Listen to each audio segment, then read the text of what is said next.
Fans have been camped out back at Pete Taylor Park since 6 o'clock this morning, awaiting the Golden Eagles to get the job done. Game 1 in the books, Game 2 coming up right now as we welcome you to the NCAA Baseball Championship presented by Capital One. USM survived 5-3 against Tennessee in a game that lasted 22 hours earlier today. Game 2 set to start right now. The Volunteers with their backs against the wall, having to win to continue their season into tomorrow. The bracket looks like this. Winner of the Hattiesburg Super Regional will match up with the winner of the Baton Rouge Super Regional in Omaha later this week. LSU in command there against Kentucky in Baton Rouge. With Todd Walker, I'm Roy Philpott. So glad you could join us. It is our favorite time of the year. You can feel the energy at the Pete once again. In Tennessee, Todd, they've got work to do.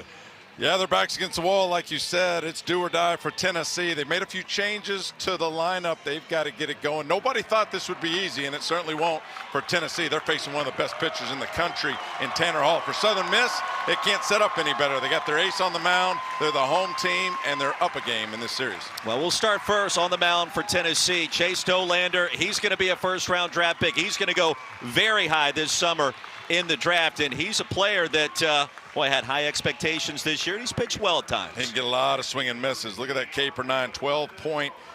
The ERA is a little elevated at 4.5. It was a sub-3 last year, but Chase Dollander going to be a top draft pick, like you said. Also, one of the best pitchers in the country. SEC Pitcher of the Year a season ago in 2022. Did not lose a single game.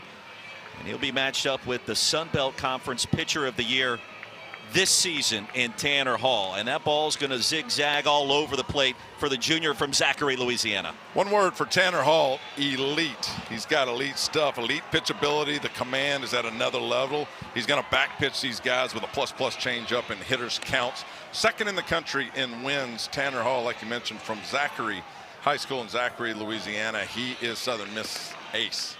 Now, USM designated the home team for Game 2. That means Tennessee up to bat first, and Tony Vitello has shifted things a little bit in his batting order. The top three remain the same: Ahuna, Inslee, and Dickey. Moore moves up. Zane Denton moves up. And they'll try to shift some things around after securing just 4 hits in their Game 1 loss, 5-3, game that ended just moments ago. And this is a team with a lot of power. Wind is blowing out. They weren't able to get the ball at the ballpark in Game 1. See if they can do it here. Jared Dickey is their best hitter within the SEC. He hit 369 during the course of that schedule, but this is a powerful lineup for Tennessee. A picture-perfect Sunday afternoon. No threat of rain, unlike what we experienced yesterday. That first game took more than 22 hours to complete. 2 lengthy weather delays yesterday. First because of lightning. The second time the rain came pouring down here in the Magnolia State. You mentioned the wind. It's blowing out towards right field to start. And that means both of these teams with plenty of power have a chance to put up some runs against these aces. Maui Ahuna will lead things off for the Vols out of the SEC. 1 for 4 in Game 1 as Tanner Hall delivers the first pitch that is fouled away.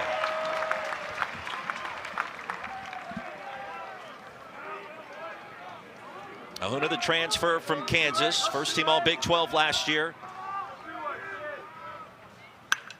0-2. I think you're going to see a lot of that from Tanner Hall. A lot of foul balls. The ball's moving all over the place. Late life, hard for a hitter to square it up. Clinch the triple crown in the Sun Belt Conference. Wins, strikeouts, ERA, led the league in all 3 categories. Legit. 2-2. And those last 2 pitches are Greg Maddux-esque. And that's kind of how you look at Tanner Hall, just manipulating the fastball with not only the movement on it, but the velocity, anywhere from 87, 88 up to 94. And a full count. Ahuna battles back. We have to think it's imperative for Tennessee to get off to a better start offensively than what we just witnessed. And the payoff, swung on and missed by Ahuna, the first strikeout for Tanner Hall. It's kind of been the MO for Southern Mississippi's pitching staff, and you think Tennessee would catch on to that. You're going to get a changeup in a hitter's count. 3-2, fastball count. Ahuna's ready to rip it, and the velocity's a little less, and just swings right through it. For those that don't remember Greg Maddux, Let's take a look inside the USM dugout. He had complete and total control, but never was a guy that was going to overwhelm you for the Braves for all those seasons. No, what I love about Greg Maddux is he always said, I didn't want to throw it harder. I wanted to throw it softer. I wanted guys to make these weak ground balls and weak fly balls. Nothing weak about that line drive, but Pato had Ensley played perfectly for 2 quick outs. And like I said, the ball's moving all over the place. So as a hitter, you've got to really track it all the way into the zone. You try to go a little early and cheat on a guy like Tanner Hall, he's going to hurt your feelings. Another team has punched its ticket to the College World Series in Virginia. That's what we just spoke about. Win, strikeouts, ERA, nobody better in the Sun Belt. Sun Belt's a good baseball league too, Ty. Yeah, and Southern Miss, second in the Sun Belt, Coastal Carolina, but won the tournament. First year in the Sun Belt, too, transferring in from Conference USA. Good start for that man, Scott Berry, coaching his last season here in Hattiesburg. And he talked about that. That was a little of the factor in waiting this year. He wanted to see what the Sun Belt was all about and, you know, go through the league at least once. And what a nice guy Scott Berry is. We've had a great time getting to know him this weekend. ESPN Plus. Live sports. Thousands of live events. Of them in this Southern Miss lineup than he is against right-handed hitters, but he's got some nasty stuff. Projected to go in the first round next month in July in the Major League Draft. Now, ESPN's Kylie McDaniel thinks very highly of Dollander, and rightfully so. He'll face a lefty to start, and a first pitch hacking is Edsel. Little blooper to left field, that gets down for a hit. Dickey thought about trying to make a run for it, instead retreated, and the leadoff man aboard on the first pitch from Dollander. Well, we're seeing a little aggressiveness from both sides, both from Tennessee and now from Southern Miss, going early in the count. Matthew Edsel gets jammed into left field. A lot of hits, getting jammed, and he goes to left field on the first pitch. Base hit.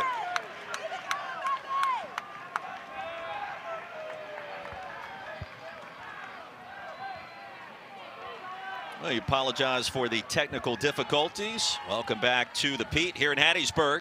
Game 2 of the Hattiesburg Super Regional. Tennessee 1-2-3 in the top of the first. And now the home half. Leadoff man aboard in the form of Matthew Edsel over at first base. Dustin Dickerson has been must-see TV in postseason play going back to the Sun Belt Conference tournament. And a long home run yesterday, igniting an early celebration for the Golden Eagles. 7 home runs since the start of that tournament. I mean, this guy has been on fire. He's the dude you circle on that lineup that can't beat you. 6'1" junior from Laurel, Mississippi. Fouls back. Second pitch to even the count. Edsel was picked off at first yesterday by Andrew Lindsay. Seems like that happened about 2 weeks ago. But he's got to be careful with what he's trying to do. Scott Berry telling us multiple Matthew Edsel stories over the course of the last week. Edsel marches to the beat of a little bit of a different drummer, shall we say, and at times is, I don't know, maybe lost a little bit of that sharpness and focus on the base pass. Is that fair to suggest? Well, it was a funny story from Scott Berry, who said, you know, he gave him the hit and run. He doesn't run. Wilkes hits a home run. And when they asked Edsel about what happened, he goes, Coach, I got dizzy. You know, you were blurry over there. I couldn't see it. I wish I would have thought of that when I missed a sign, but worked out well. 2-run homer. How do you get dizzy? Was he just diving back to the bag and then that disoriented him? All of a sudden Wilkes goes yard? Hey, like I said, if I would have thought of that, I would have used that too. All the signs I missed in my life. Sounds like there were quite a few. And the 1-2 Dollander is fouled back again. So a good battle here with the shortstop Dustin Dickerson. Well, the bunt sign I missed on purpose. That was most of them. That makes sense. Sox weren't paying you to bunt, were they? No, what a fight here by Dustin Dickerson. And again, Dollander needs a swing and miss here because this guy is dangerous.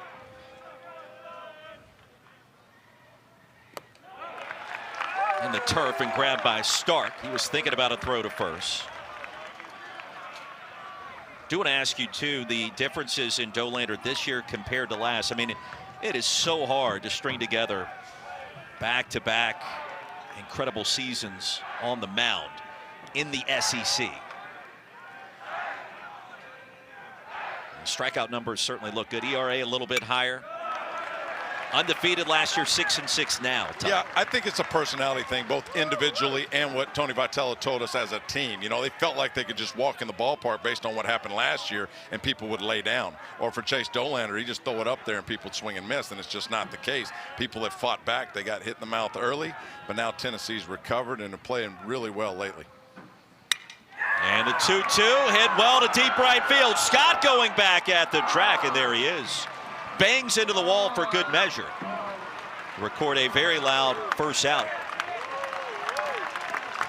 Tennessee has just not missed the barrel of Dustin Dickerson in this 2 games or game in a first inning, I should say. Dustin Dickerson rips that ball out to right field and kind of looked like he got it. He kind of slow ran to first base, but Scott able to back up. That's the one part of the ballpark that it's probably not flying. You see the flags kind of going left center field. Was drifting to the right about 30 minutes ago. A different story now. Perhaps that was a factor. Slade Wilkes, 2-hopper to short, and it's booted by Ahuna. Everybody's safe.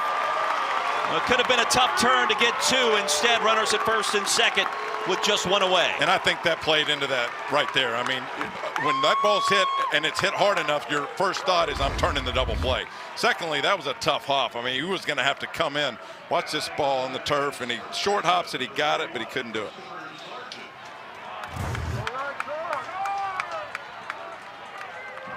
And we'd like to welcome those now tuning in on ESPN to Hattiesburg, Mississippi. It is game 2, the Hattiesburg Super Regional. Tennessee 1-2-3 in the top of the first. Southern Miss in business now with runners at first and second after an error by Ahuna moments ago at shortstop. Just 1 away. Matthew Etzel at second. Wilkes reaches on the E6. And here comes Christopher Sargent. Yeah, tough play by Ahuna again on that turf with top spin. His only play really was to come in, catch the short hop, and just make sure of 1. Instead, kicks it.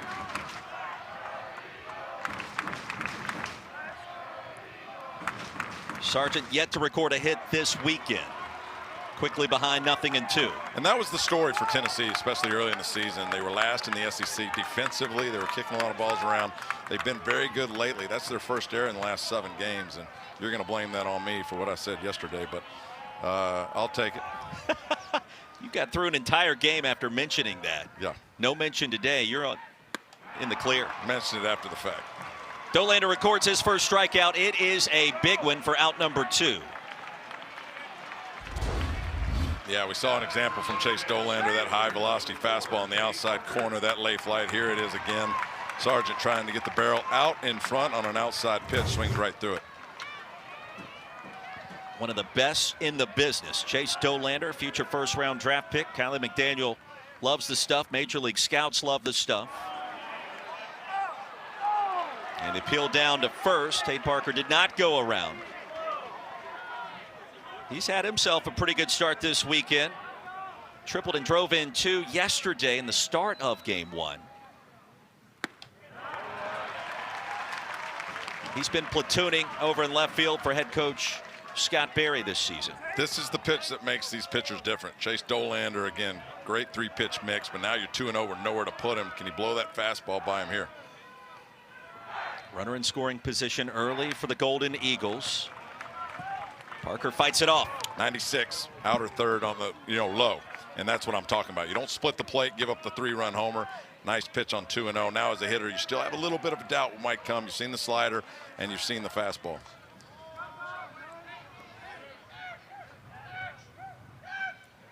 And the 2-1 from Dollander.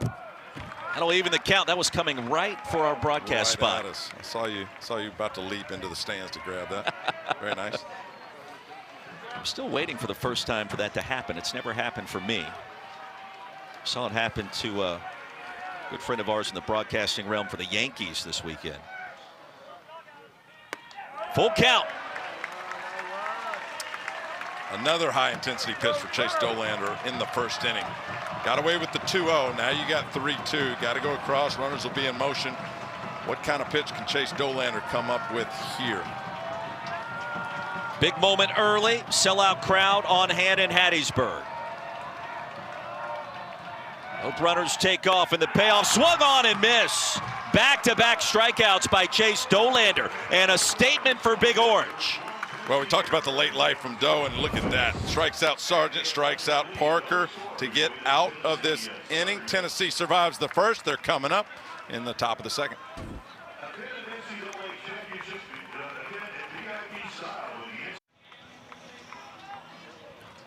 Right-hand side of your screen, Scott Berry, year number 23 with the Golden Eagles, program head coach for 14. This will be his final season in Hattiesburg, retiring after the conclusion of this run. And for Tony Vitello, year number 6 in Knoxville. His team made it to Omaha 2 years ago, eliminated in the Supers last year. They are wanting to get back here in 2023. They got some work to do, trailing here in the Supers 1-0 after losing 5-3 earlier today. Todd Walker, Roy Philpott, top of the second. Christian Moore will lead things off. UT did go 3 up, 3 down in the first inning. That is 5 out of 10 innings so far in Hattiesburg that they've gone 1-2-3 so far. And they need to get this guy they call Simo going. The most outstanding player of the Clemson Regional, had 7 hits in those 3 games with 4 home runs. He was 0 for 3 in game 1 with a walk. They moved him up in the lineup, and this is their guy. Yeah, Moore and Zane Denton move up a couple of spots. I'm thinking that you like that move by Coach Vitello.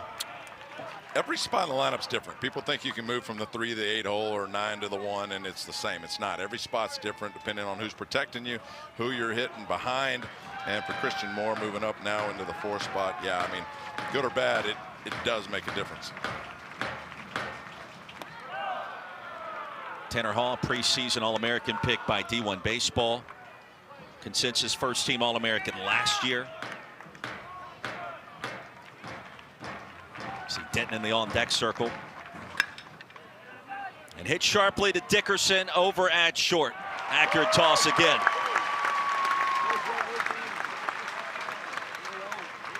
Kind of starting to dig what Dickerson does at shortstop. I mean, he's so smooth. I mean, just off the ground, nice and easy, takes his time. Reminds me of Chuck Knobloch back in the day over at second base, would hold the ball, or Omar Vizquel until the last second. Of course, Dickerson with that cannon in deep short.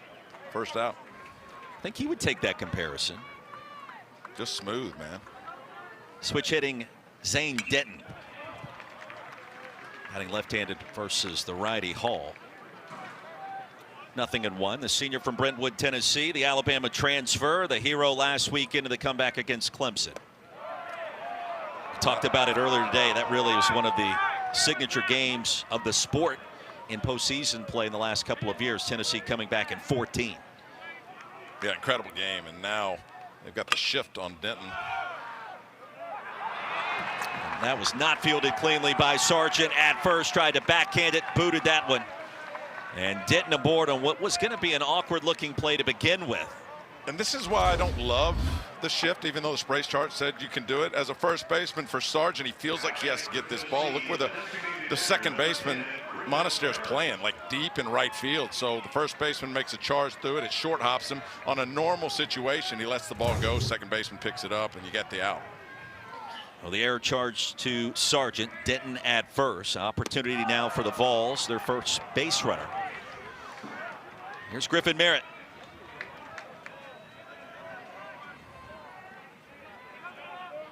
Merritt also transferring in the Tennessee program. 1-1 was first team All AAC at Cincinnati. And he has been mashing this year.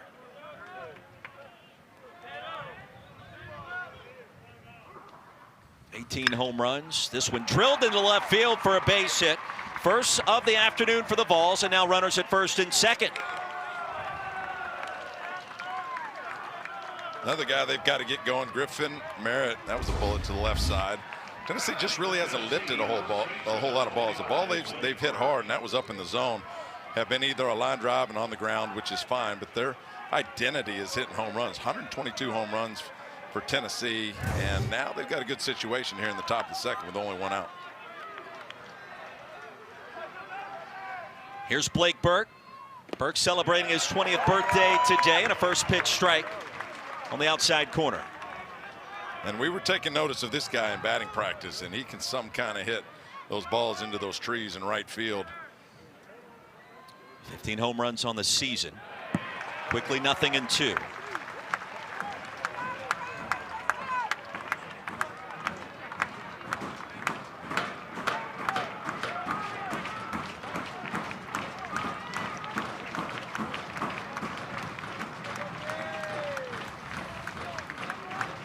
Burke 0 for 4 in game one. We'll tap this one to short. Dickerson again waits on it. Hits the bag at second. Throw to first, not in time. Runners now at the corners as Burke was hustling the entire way. Yeah, the big hop was not going to allow Dickerson to turn the double play, but he stays under control, gets the force, or did he, at second base? We're going to take a look. Tennessee may challenge. We'll have a look ourselves.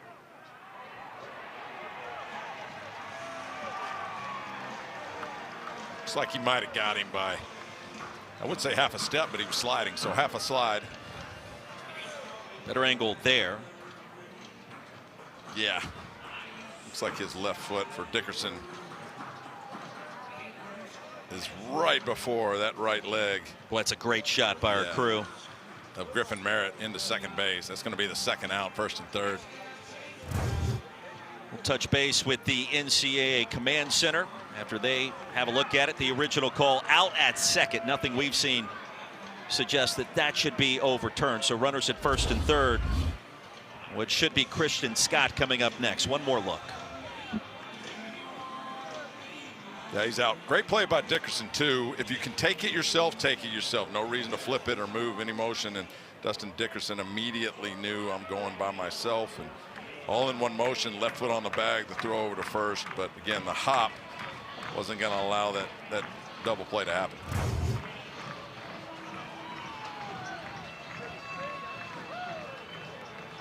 Well, yesterday, game one started at 3 Eastern. We experienced 2 weather delays. We finished game one 22 hours after it began earlier today. Our veteran umpiring crew is set to inform us exactly what we suggested. Home plate umpire Mike Jarbo today.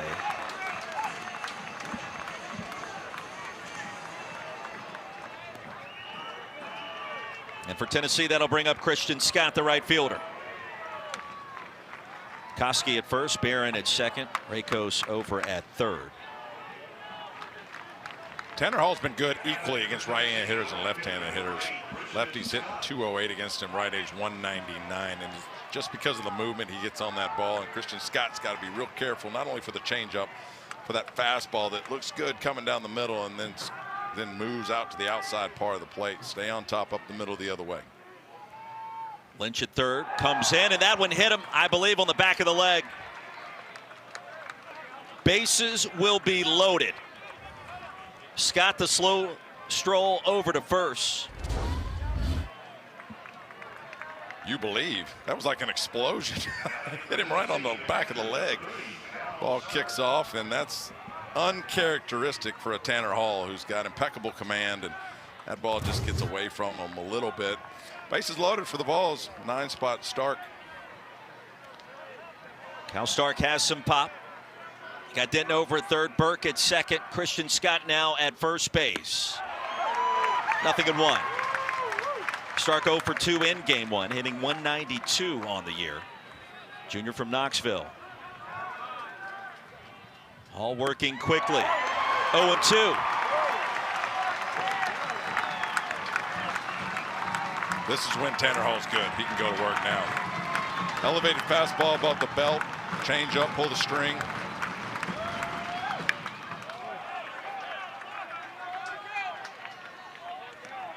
Now the changeup has been lights out for USM pitching this entire weekend, it feels like. That's been Ostrander, the pitching coach for Southern Miss. They love throwing that off-speed pitch and hitters counts. And when you're behind in the count, you still got to look for it. Stark stays alive. Still 0-2. Coach Ostrander going to be the head coach next season after Scott Berry retires, pitching coach. He makes all of those calls for the Golden Eagles here in 2023.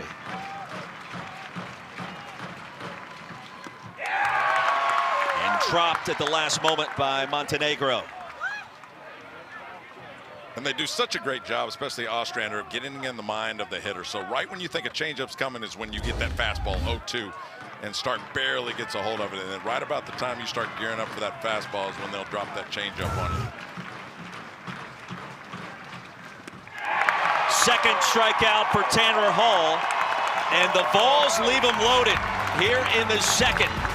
Still scoreless. Golden Eagles coming back up to bat.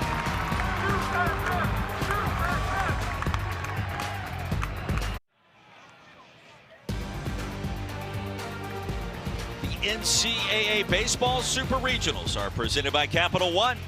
What's in your wallet? Well, just across the street on this Sunday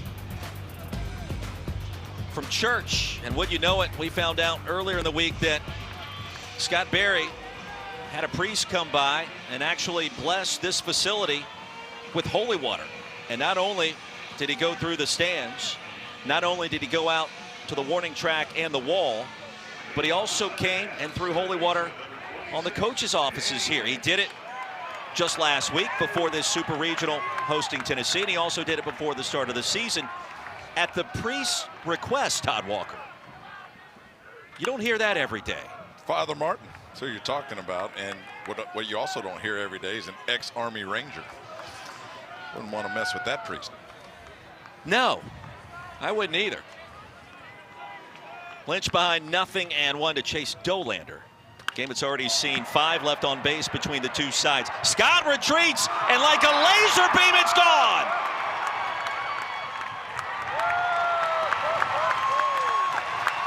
Lynch slides into second. That was right towards the church. I thought that may have skipped over for a minute.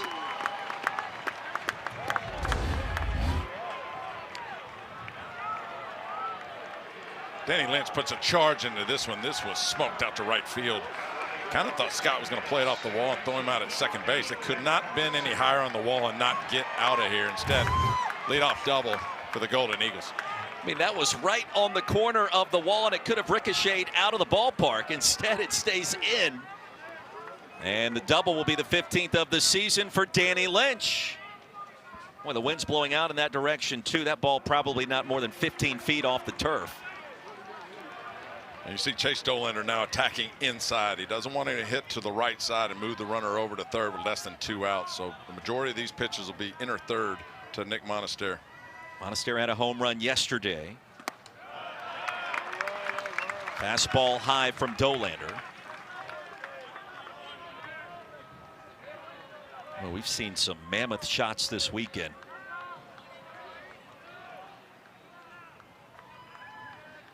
A little surprised we haven't seen more.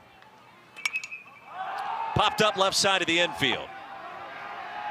And Denton tracking right near the mound. We'll record the first out. Well, we've seen some shots here. How about what transpired in Winston-Salem earlier today? Wake Forest has punched its ticket to Omaha, outscoring Alabama 22-5, hitting 9 home runs. 9 home runs in a single game in the process. As if they needed any help with that sub-3 ERA that staff is bringing on to you. #1 in the country in strikeouts per 9 with 12. Tennessee's second, by the way, at 12, right up under 12. But Wake Forest, wow, they are moving on all cylinders. And looking to break the curse of the #1 national seed not winning the tournament. Going all the way back to, 1999. Miami did it that year as the #1 seed. We haven't seen it since. It's Carson Paetow. Golden Eagles with a runner in scoring position inside. Yeah, that's a crazy stat, huh? I mean, the best team in the country. How does that happen? The whole thing. Only 60% of them even get to Omaha. It's amazing. And I think the best run a #1 team made was Texas a while back, where they won 4 games in Omaha but lost. I think that was 09 when LSU beat them. Paetow swinging for the fences.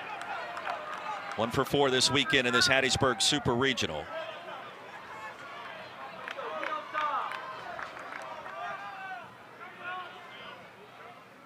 Winner of this Super matches up the winner of the Baton Rouge Super Regional. LSU was impressive last night. 14-0 against Kentucky. Well, Paul Skeens was impressive. I mean, that guy, just on another planet. 100-mile-an-hour fastball, wipeout slider, the moxie from that dude. And Today's the day. Ty Floyd's number 2 for LSU. We'll see what he's got. 3-1 from Dollander. Hit sharply to second, and Moore up with it cleanly for out number 2. Advancing to third is Danny Lynch.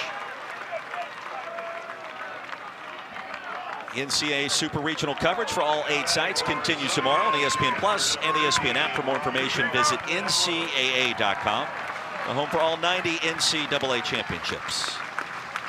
And crazily enough, other than Dustin Dickerson, like you pointed out plenty today, this is their best guy, Rodrigo Montenegro. Leading hitter at .392. Platooning early in the season, he has taken over behind the dish late. He made 2 incredible plays in game 1. One simply catching a ball that had drifted into fair territory after it appeared to be foul, 2 miles high in the air. The other throwing out Christian Scott at second base at a critical moment where it felt like Tennessee had grabbed momentum. He's a player. 7 hits in the Auburn Regional. He's hitting in the 9 spot, and they've kept him down there. I mean, why move him if he's been that hot? Hit close to 400. A good spot for him here.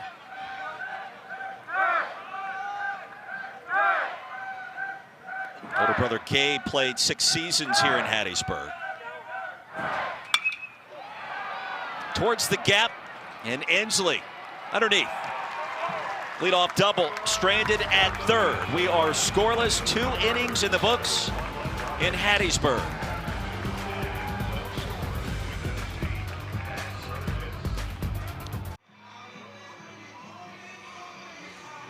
Now Greg Vitello taking in the action back here in Hattiesburg. 76 years young and the father of Tennessee headman Tony Vitello. And boy, the two had a very meaningful meeting back in mid-April. There's a great story in the Knoxville News written by Mike Wilson covering the Tennessee beat. That meeting happening in Fayetteville, Arkansas. Vols had lost the first couple of games, and Tony and Greg met up, and Greg, baseball coach himself, asked him the question of how you try to get things turned around for the team that was preseason ranked number 2 in the country. And it all went back to just staying true to who you are. The two met. Things kind of changed since then in a number of different ways. And even Coach Vitello himself told us this week, you know, it was a wild start to the year. Everybody was coming after us. You could feel the energy, the emotions. We had to replace a lot of key players and stars from last year. That was a big part of maybe the semi-slow start, but conversation reinforced what Tony believes in. And Todd, you know him very well, better than I do. They are kind of picking up where they left off at the end of last season, still with work to do obviously right now. We had such a big season last year, 25-5 in the SEC. What was it, 57 wins overall last year? I mean, that incredible run for Tennessee. And Tony Vitello tell you they had to find their own identity this year, and it seems like late in the season now they found it. Ahona leads things off and stays alive with a foul. But yeah, they had to replace, I mean, Drew Gilbert, first round pick of the Astros, Trey Lipscomb, Luke Lipsius, Evan Russell, Jordan Beck. I mean, ton of offensive parts that were gone at the beginning of this year for Tennessee. You see that record, 57-9.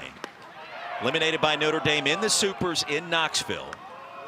Reached the College World Series the previous year. A lot of Tennessee fans remember that team and that run coming just short the Men's College World Series.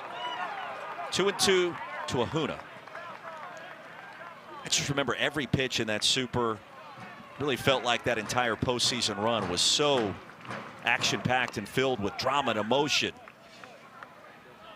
And this season started in that same way. Well, bad start for Maui Ahona, who seems to be jumping at every changeup they throw him, and he's going to have to stay back. Struck out his first time up, and he's not going to get a fastball as long as he's releasing with that front side early and trying to pull it. And now the shift on the defense moves over to the right side. And the 2-2 hit to short, and Dickerson will make the play. The first base side of second. And that plays right into Tanner Hall. He sees a guy trying to pull the ball. That's perfect for him, especially a left-hander. He's just going to sink it away, manipulate that velocity on that fastball, take a little off of it, and make that guy pull it into the shift on the right side. The USM pitching has been the kryptonite for this vaunted Tennessee offense so far. Only 5 hits this weekend, all 5 singles going back to game one and so far this afternoon. And you're talking about an offense hit 243 extra base hits, 122 home runs for the Vols. It's top 10 nationally with the wind blowing out. 0-2 to Inslee. But I told you I had a tough time with that. When I played in Wrigley Field and the wind would blow out, I felt like I had to get the ball in the air. And of course, inevitably, I'd hit 4 ground balls on those days. And then when the wind was blowing in like a hurricane, those are the times when I'd square it up and it'd go all the way to the warning track. Inslee's 0 for 2. And the strikeout by Tanner Hall is his third.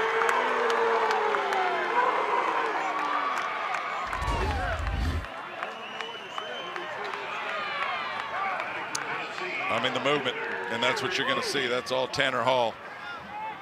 And a lot of times it is a changeup, but sometimes it's the fastball that looks like a BP. You know, throw a little harder than the changeup, a little less than his four-seamer. He can mix that curveball in. Saw the brief conversation with Mike Jarbo, the home plate umpire. Dickey turns on that one. Hammers it foul.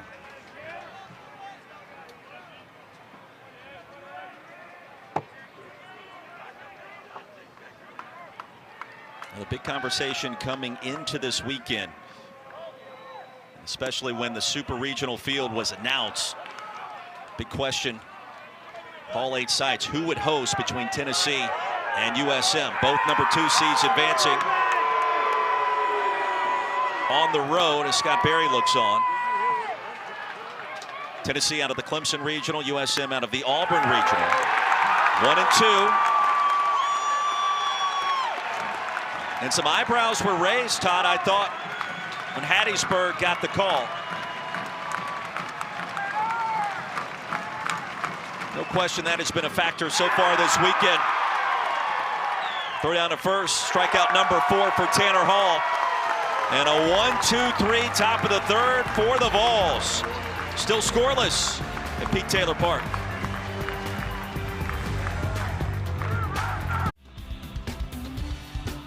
So here was the criteria for Southern Miss hosting over Tennessee.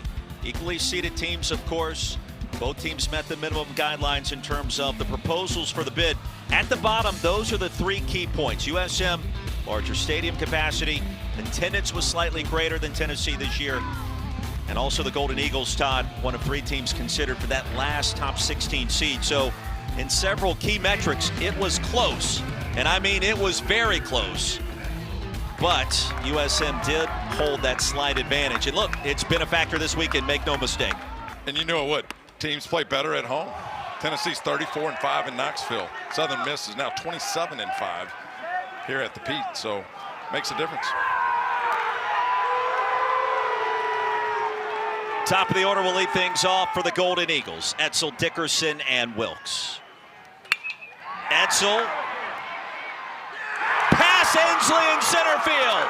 Edsel rounding second, headed towards third. And Scott Berry's going to give him the stop sign right there. We saw a similar play yesterday. And it led to Tate Parker plating 2 runs. Good start for USM here in the home half of the third. Almost identical. I mean, that ball was ripped and it is moving. It's almost knuckling out to Inslee. Couldn't figure out what to do. Misses it by that much. Barely gets by him. Clearly what you'd like to do as an outfielder, if you're going to dive for it, be able to stay in front enough to short hop it with your glove. Gets by Inslee. Lead off triple for the Golden Eagles, and a big advantage here in the bottom of the third. 27th extra base hit of the season, his 3rd triple of the year. Edsel with the beard. Told us he was going to get it trimmed up a little bit before first pitch yesterday. He's been growing it for about 2 years and bringing him a little luck, a little magic here. And you said it, we saw the almost identical play yesterday by Tate Parker when he hit that ball in the first inning, the triple. And Inslee doing all he can, but you don't fault the effort, but nobody out. That's a tough play to have to go after and miss.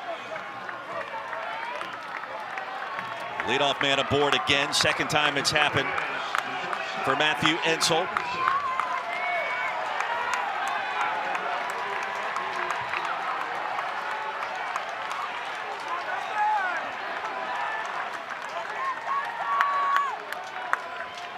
Here's where you have to be careful. Dustin Dickerson knuckles that one through the right side. And the Golden Eagles grab the early lead. The triple by Etzel, the single by Dickerson.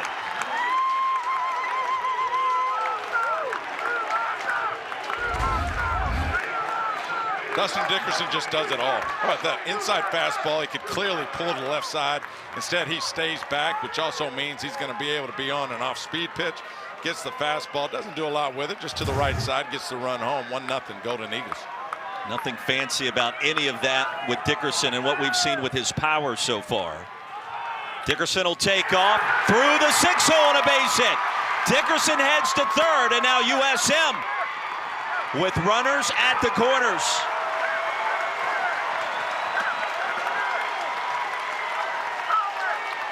And they were going to call interference on Ahuna if he was thrown out at third. Instead, it's a non-issue, but first and third, nobody out. Golden Eagles, they hit and run perfectly to the left side. Ahuna has to cover the bag, and what a nice job of handling the bat, both by the two-hole Dickerson and Wilkes, both going the opposite direction. What a start for the home team. And now a conversation on the mound with Chase Dollander.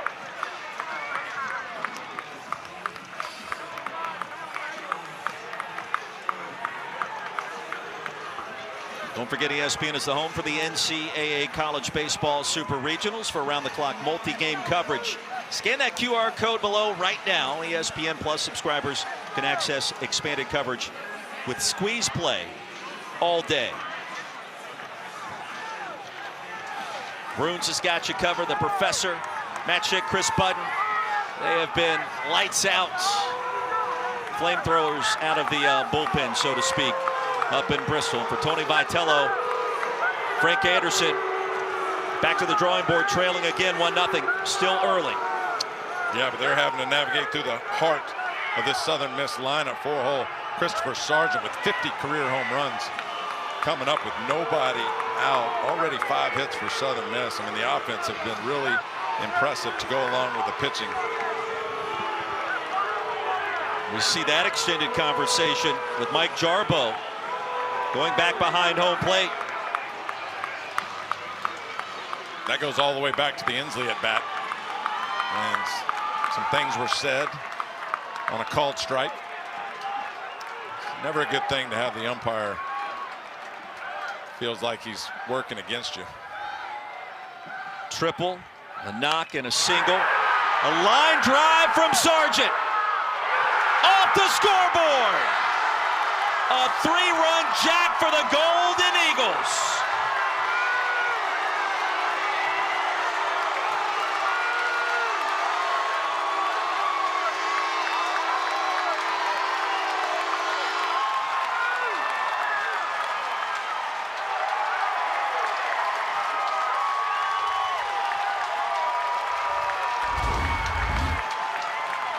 '51 career home runs for Christopher Sargent, and he knew it right away. This ball was blasted into that wind tunnel in left field, and just nothing going right for Chase Dollander in Tennessee in this third inning. The triple to start the inning on a barely missed dive by Inslee, and the floodgates have opened. The first 4 have reached and scored.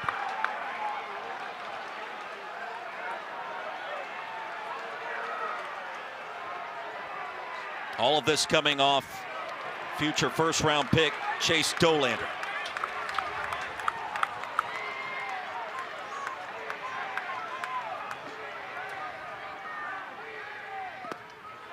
One and two now to Tate Parker.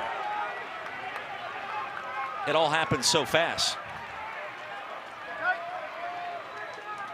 USM hosted in the Supers last year to eventual national champion Ole Miss. Didn't score a single run, was shut out twice to Mike Bianco's club. 10-0, 5-0. Different story a year later. Had a 4-run lead in game 1. Tennessee scores 3. They got within 1. Southern Miss tacks on the other run. That's where it ended. To third.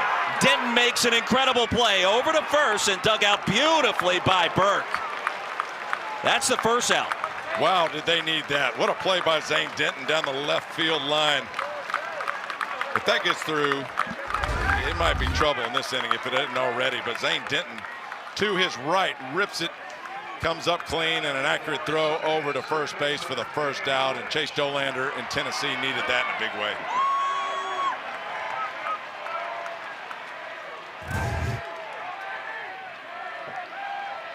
Here's Danny Lynch, second team all Sun Belt. And the big bender misses.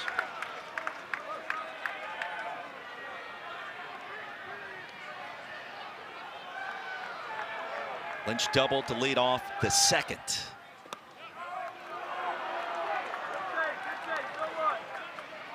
.97 from Dollander.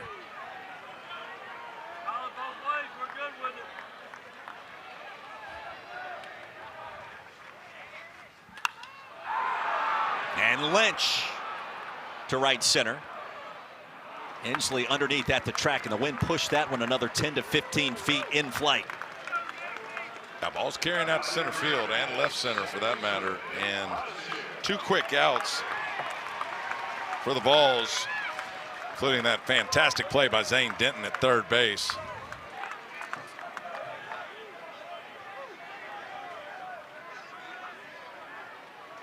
Boy, every pitch, every at-bat magnified. Here in game 2, Golden Eagles win away from Omaha for the first time since 2009. It would be just the second time in school history. Nothing and 2 quickly to Nick Monaster. Well, when Tennessee has replaced most of their offensive lineup, Southern Miss has got most of them back. Matthew Etzel and this guy, Nick Monaster, the only 2 new parts to this offensive puzzle for Southern Miss. Yeah, Monaster, the freshman, he'll stay alive.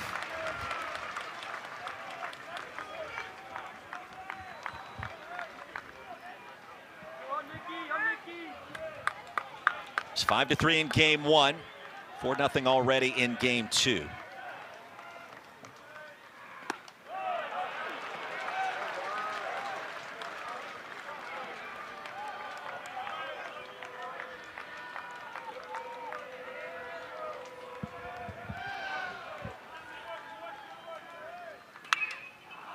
Popped it up.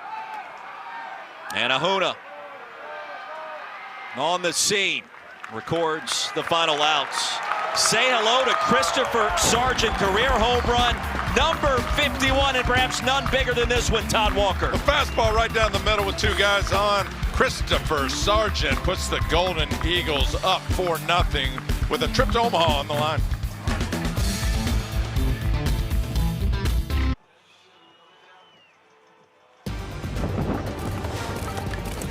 Welcome back to the NCAA Baseball Championship presented by Capital One. 90 degrees, windy conditions.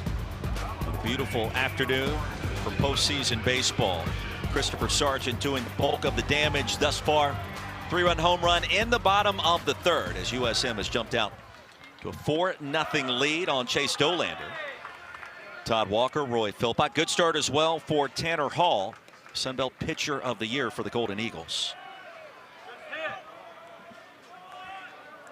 Christian Moore batting cleanup will lead things off. Hammers this one down the left field line, in Tennessee with a chance for an extra base hit for the first time this weekend. And a stand-up leadoff double for Moore. Good start for the Vols trying to bounce back. There he is.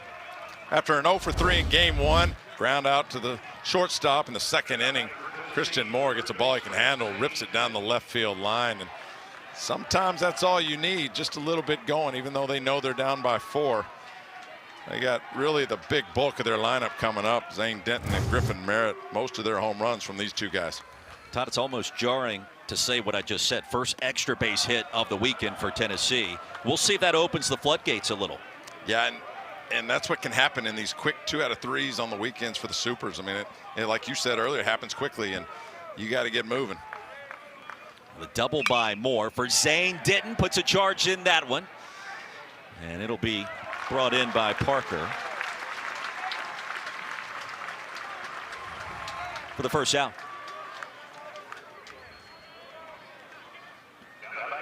Tanner Hall's just not going to give you a lot. I mean, he's gonna think along with you, And when he thinks you're out over the plate, he's going to come inside. And right when he thinks you're speeding your barrel up, he's going to throw the off speed. And he's just kept these hitters off balance. And all these pitchers for Southern Miss has really done that against Tennessee.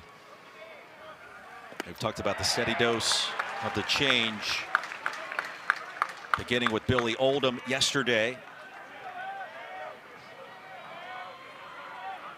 And Justin Storm earlier today, wrapping up that Game 1 win.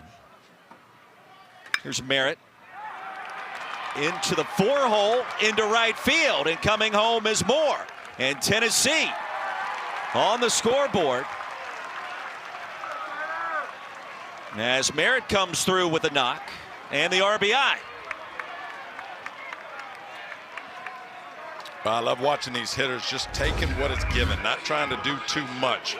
You see 2 hits by Southern Miss go the opposite direction, and right here, just a little poke to the right side by Griffin Merritt, who has 18 home runs. You would think he'd be up there trying to swing for the fences. Instead, takes what's given to him, hits that big hole on the right side, and gets the first run across for the Vols. And off the bat, I'm thinking Monastery has a chance there. He was shifted towards the bag at second. Shocker, another busted shift. We got about 2 hours to talk about that. We do. Here's Blake Burke. And for Tennessee, I mean, you got plenty of innings left. Only now trailing by 3. One swing of the bat can change everything, as we know. And it happened in Game 1. Southern Miss jumps out to a 4-0 lead. Tennessee responds with 3. Burke out in front, turns back to the dugout, looks at his head coach, nods his head.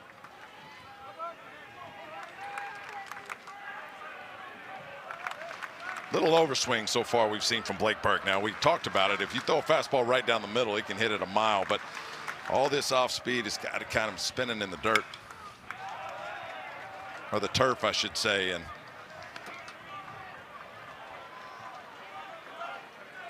well, this field turf of the double play series, the exact same turf that the Vols have in Knoxville. And we mentioned 90 degrees, that breeze blowing straight out to center field. It's hot. It's even warmer than that on the field. Hammer, deep right field, and that one is gone. Happy birthday, Blake Burke.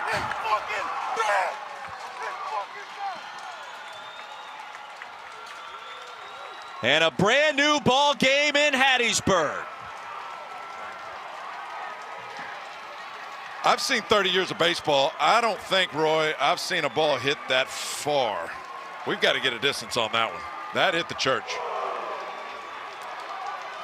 Right when we're talking about the power out of this kid, it went 479 feet to right field with a BB Core bat. And that bat got hot quick for Blake Burke. Pato didn't even turn around out in right field. I mean, for a moment, and just walked that direction. 4-3. And you can hear that roar from Knoxville, the daddy hat, fur coat. Let's go. And now here comes that steady diet of off speed, right? You get hurt by a high velocity pitch, and now all of a sudden it's a lot of changeups. And he almost hit the church on Sunday. That's how far that went. Can't be good, right? I mean, it's through the tree line. I mean, I think it did hit the church off the bounce. Hall battles back, records the strikeout of Christian Scott. Yeah, the pink daddy hat for Blake Burke. Well, we talked about watching this kid in batting practice. I mean, it makes a sound. You turn around, you try to find out who's hitting that ball, and this guy hits it a long way. And he's a lot big. He looks big. He's a lot bigger in person. I mean, well, perhaps this game this weekend a microcosm of what this year has been, going back to the regular season for Tony Vitello. We asked him early in the week, how would you describe what all has happened? He said it's been wild. Yeah. He's learned a ton in terms of coaching, learned a ton in terms of dealing with his team, managing expectations, managing a season. By the way, your first observation to me was that of listening to the sound A Blake Burke ball off the bat when he squares it up.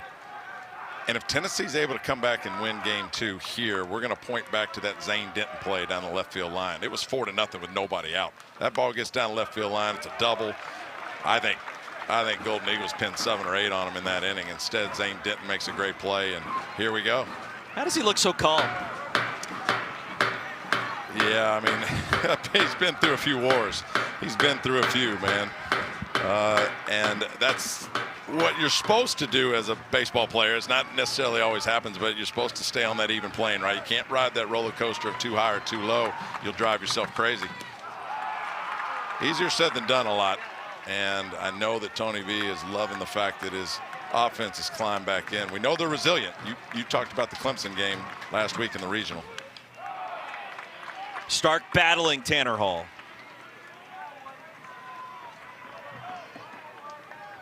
The double by Moore, the knock by Merritt. And here comes Blake Burke. 16th home run of the season.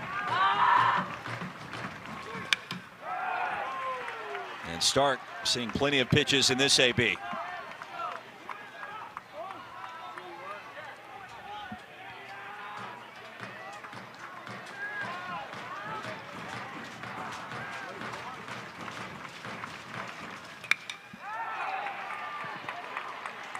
A lot of foul balls, and that's what Tanner Hall does. Just a lot of movement on the curveballs and the changeups and even the fastball, and it's just hard to square it up. You really have to stay back. He gets a lot of pull fouls, too, because that's what he's trying to do is get you out in front.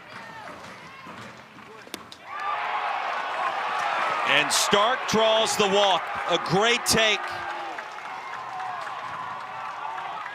And a great at bat to turn this lineup over back to Maui Ahuna. And again, he's got to make an adjustment, and that's all hitting ever is, make an adjustment, not only at bat by bat, but at pitch by pitch. And Christian Ostrander is going to go out and have a chat. But for Maui Ahuna right here, he has got to eliminate the pull side. Just look up the middle the other way, stay back, because they're not going to give him anything high velocity to pull. Christian Ostrander, the future head coach here at Southern Miss. He'll take over for Scott Berry when this season ends. That was announced last month. His 6th season on the staff and 2nd year as the associate head coach, the pitching coach, of course, for the Golden Eagles. And he's trying to relax his ace, Tanner Hall. And Hall suddenly at 70 pitches.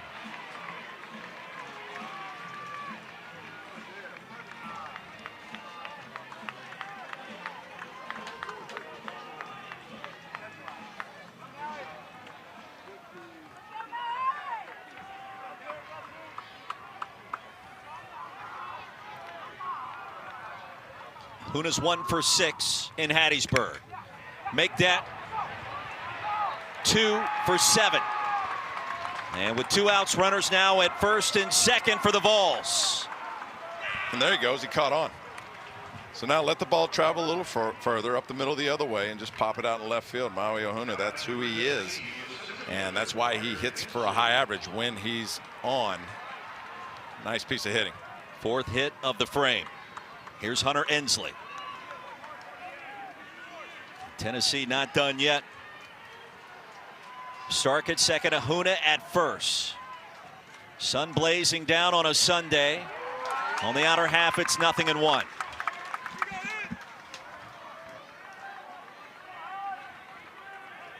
Ensley 1 for 6.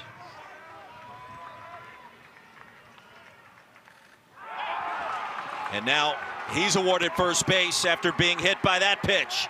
And the Vols have him loaded for the 2nd time.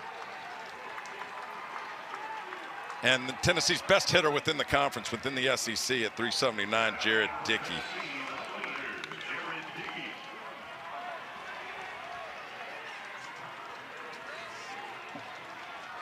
Jared Dickey 0 for 2.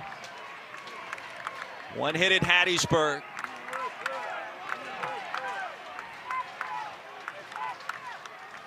Second team all SEC, a big rip. 0-1. Tanner Hall's a guy you got to be patient with. You just got to let it travel, watch, maybe take a strike, see some pitches. and then you get the idea of how much that ball is moving. But right there, you try to get the barrel out in front, you're just going to swing and miss.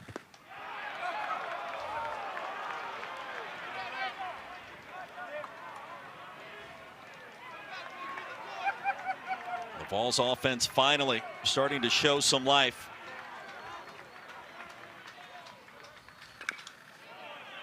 Pounded foul, 1 and 2.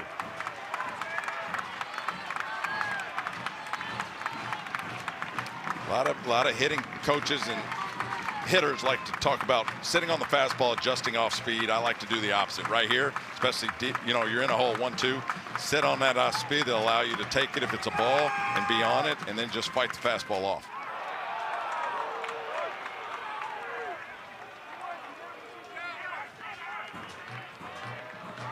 Track it deep in the zone.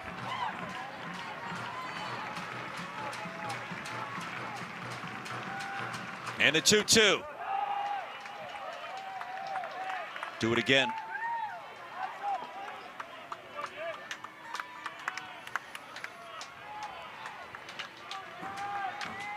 Dickey, a Tennessee native, has turned himself into a legitimate MLB prospect this year.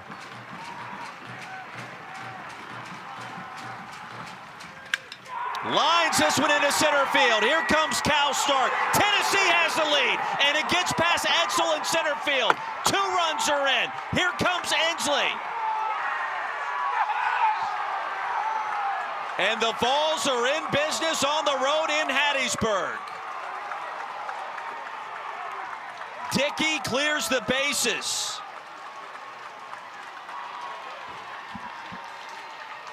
The 9th hitter of this inning for the Vols. 6 runs with 2 outs, and Jared Dickey out of the 3 spot. Couldn't have been a better spot for their best hitter with the bases loaded. Rips it into right field. A gift for Edsel in center field from Southern Miss. Tennessee, we know, also the gift in center field. It's been a tough spot this weekend. Gets by him. 3 more runs for Tennessee. They lead at 6-4. The Vols have batted around in the 4th inning. Christian Moore takes outside for ball 1.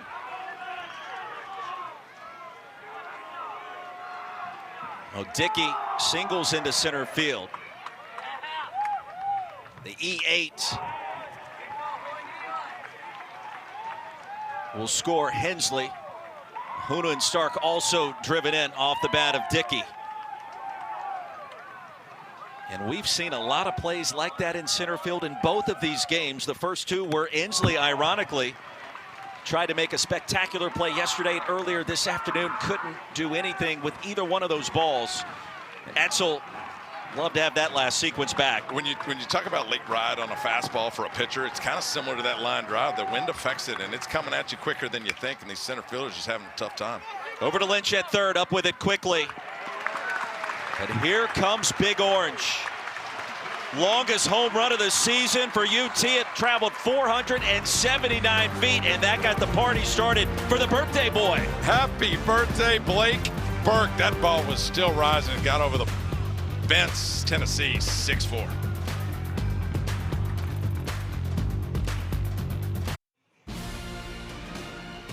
Sunday night baseball matchup tonight. The series finale between the Red Sox and the Yankees. Live from the stadium, 7 Eastern, 4 Pacific. On ESPN, ESPN Deportes, also on ESPN Radio. Coverage starts, of course, at 6 Eastern. Baseball tonight, Sunday night countdown. We should be leading right into that series finale. Should be fantastic finish in the Bronx. Back here with Todd Walker, former Red Sox himself. I am Roy Philpott, and we attempt to catch our breath for a moment. New life for Chase Dollander after Tennessee erupts for 6 runs to grab its first lead of the weekend here at Southern Miss. It's an offensive park today, so you assume that there's going to be more runs scored in this game. We've got 2 of the premier pitchers in the country on the mound still, with Tanner Hall on one side and Chase Dollander here.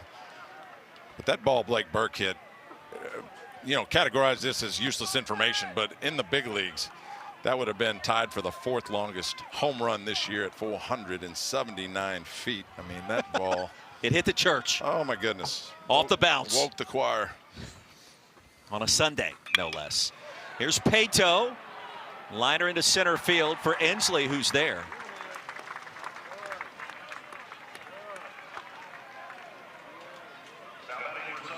Before that frame, Tennessee had 5 hits on the weekend. All were just base knocks. Then the double by Christian Moore. The home run by Blake Burke. Everything changed in a hurry. It's funny how that works. I mean, Christian Moore has been so good in the regional, and he just hasn't done much lately. Popped up a Huna. Give way to his left fielder, Dickey, for the second out. But when your better hitter gets going, and especially if it's the first hitter of an inning, it sparks life in your dugout. It just does, and we saw that with Tennessee in that last inning. 6 runs, 10 hitters to the plate. Now the 2 games that wrapped up earlier today, Virginia advancing to Omaha, toppling Duke 12-2. Wake Forest throttled Alabama 22-5. Really not a lot of blowouts so far in the Super Regional round. Look at what's happened in Eugene, Oregon. The comeback by the Ducks, 8-0. They win it 9-8. Oral Roberts returns the favor last night and walking off against Oregon. You've got 4 teams that have punched their ticket. Wake Forest, the #1 national seed. Florida, the #2. Virginia, TCU. And the Hattiesburg Super Regional winner will advance to face the Baton Rouge Super Regional winner in Omaha. That's going to be an interesting one tonight in Baton Rouge. Wasn't interesting last night. 2 extra points were made in the 14-0 victory by the homestanding Tigers. Yeah, but Kentucky's got plenty of arms to last them through games 2 and game 3 if they can get to that point. Matt Etzel 2 for 2.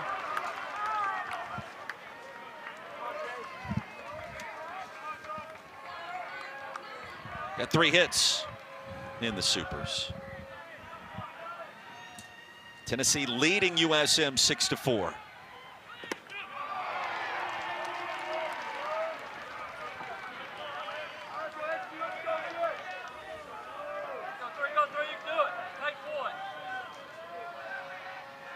Etzel transferred in from Panola College, one of the top junior college prospects in America. And here in Hattiesburg, the 1-2-3 inning for Chase Dollander. Now coming up next, we will touch base with the head coach of the Golden Eagles, Scott Berry. Number 40 in gold joins us next.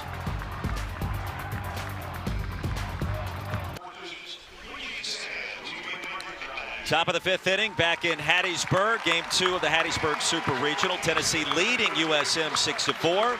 Todd Walker, Roy Philpott. We are joined now by the skipper for the Golden Eagles, Scott Berry, in his 14th and final season. Coach, a wild start in this one. What's the message in the dugout right now with your guys? Well, just stay in the middle of the ring. You know, Tennessee, hats off to them. They punched back that last inning and answered our 4 spots. So we gotta keep it where it is right now and let our offense get back involved in it. Coach, I know this is a special place for you. What has this weekend meant so far, and the fans and everybody that's come out? Well, it's just a lot of hard work, Todd, you know, as the season goes along to be able to host an event like this. And it doesn't happen often. Obviously, only 8 teams out of the country are host sites for these Super Regionals. So it means everything to me and this program, our community, state of Mississippi, and you know, our university. Coach, appreciate the time. Best of luck rest of the way. Absolutely. Thank you, guys.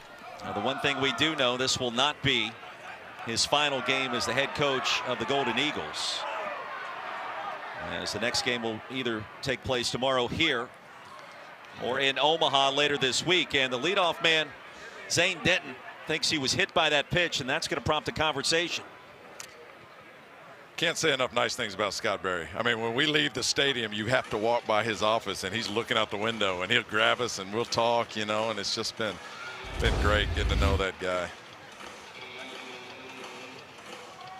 Let's see if it hits him on the foot here. Now remember, the way they look at this is, did the ball hit the hitter or did the hitter hit the ball? And right there, Zane Denton doesn't have to move. That was a rule a few years ago where you kind of had to make an effort to get out of the way. But now, in this situation, they don't reward the pitcher. I don't know that we saw anything there that would overturn the call. Well, it was close. It seems like it hit off his left foot. You see a little change of direction from the ball into the catcher's right shin. I thought it hit him. And what I always go back to with these baseball players is they're not very good actors. And so if they thought it hit them, generally it did. And you watch that left foot of Zane Denton. It looked like it hit it and just kind of ricocheted off into the catcher's right leg. I would agree. Tennessee would love to have the leadoff batter aboard after that explosive top half of the fourth.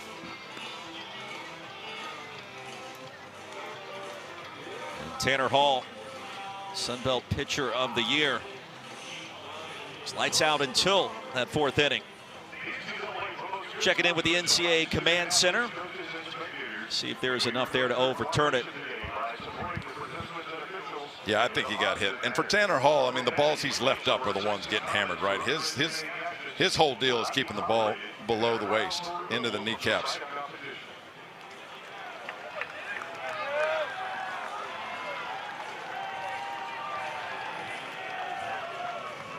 And Zane Denton did get hit. Told you they're not good actors.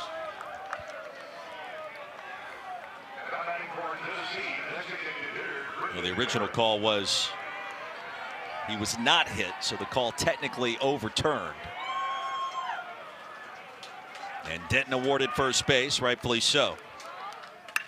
Griffin Merritt deep in the hold short. Dickerson's been smooth over there and pulled his second baseman off the bag. The first two aboard now for the Vols.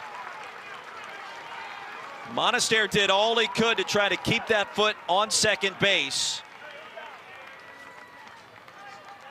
Barron out there indicating that he clearly was off. I was just going to say the same thing. I mean, Dustin Dickerson does all he can. He's certainly not going to get the runner at first base, and did. Monaster hold the bag with his right foot before he comes off. In live action, looked like he came off, but that replay there makes it look like he may have been able to hold the bag with his right foot. And this is a big call one way or the other. First and second, nobody out for the Vols, or do they get the lead out? What a fantastic play by Dustin Dickerson anyway, and Monaster to turn into a first baseman on that play, because he knows he's not going to turn two. You get set up if you're the second baseman and just try to catch the ball.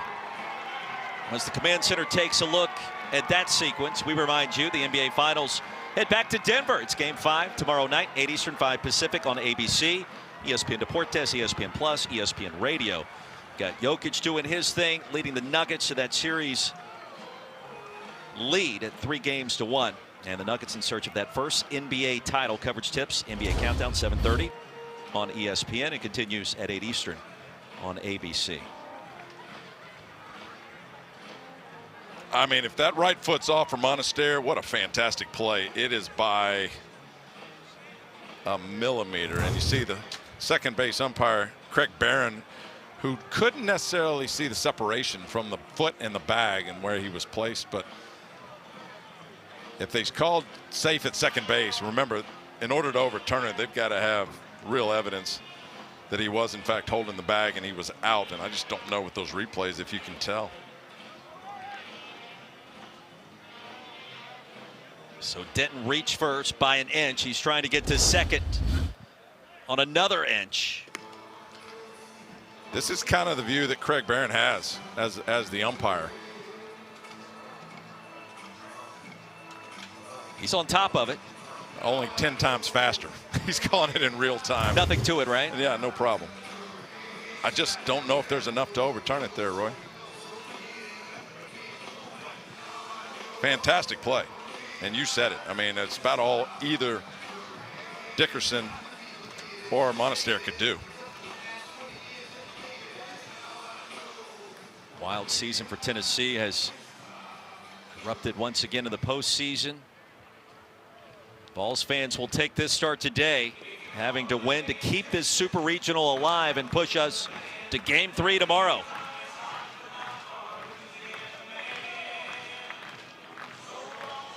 And if he is safe, that's first or second with you-know-who coming to the plate. And the longest conversation we've had in our 2 days in Hattiesburg, at least outside of where we wanted to go for dinner last night. Well, they know how big of a call this is, and that you-know-who is Blake Burke. He of the 479-foot home run his last at bat. I think your sense is that he was out. However, the call was safe on the field, and if you can't tell, did they call him out? There you go. What a play. I mean, phenomenal play by Dickerson and Monasterio just to get that lead out, and that's a big call and a big out for Southern Miss. Again, your job as a second baseman is to turn into a first baseman, and no better stretch by a first baseman / second baseman than that freshman Monasterio right there. So Denton hit by a pitch to lead things off in this frame. Ruled out at second. 6-4. The force out with Dickerson to Monasterio. And Blake Burke, last time we saw him, 479 feet later, was a brand new ball game. And this is the deal with a hitter. So now whatever it was that he hit, and it was an elevated pitch, I want to say it was a curveball up in the zone, you can eliminate that. You ain't getting that anymore. And so now as a hitter, that's kind of the game you play during the course of a baseball game, is eliminating pitches, knowing what the pitcher's going to throw, and of course he's going to face somebody different this time around. Coach Oz going to go to the bullpen, and Tanner Hall realizing this will be the last time he pitches in this venue.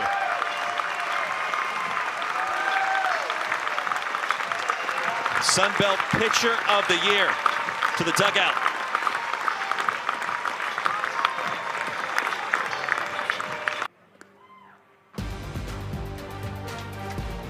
Welcome back to the NCAA Baseball Championship presented by Capital One. Beautiful Sunday afternoon. Interesting start here in game 2, 6-4.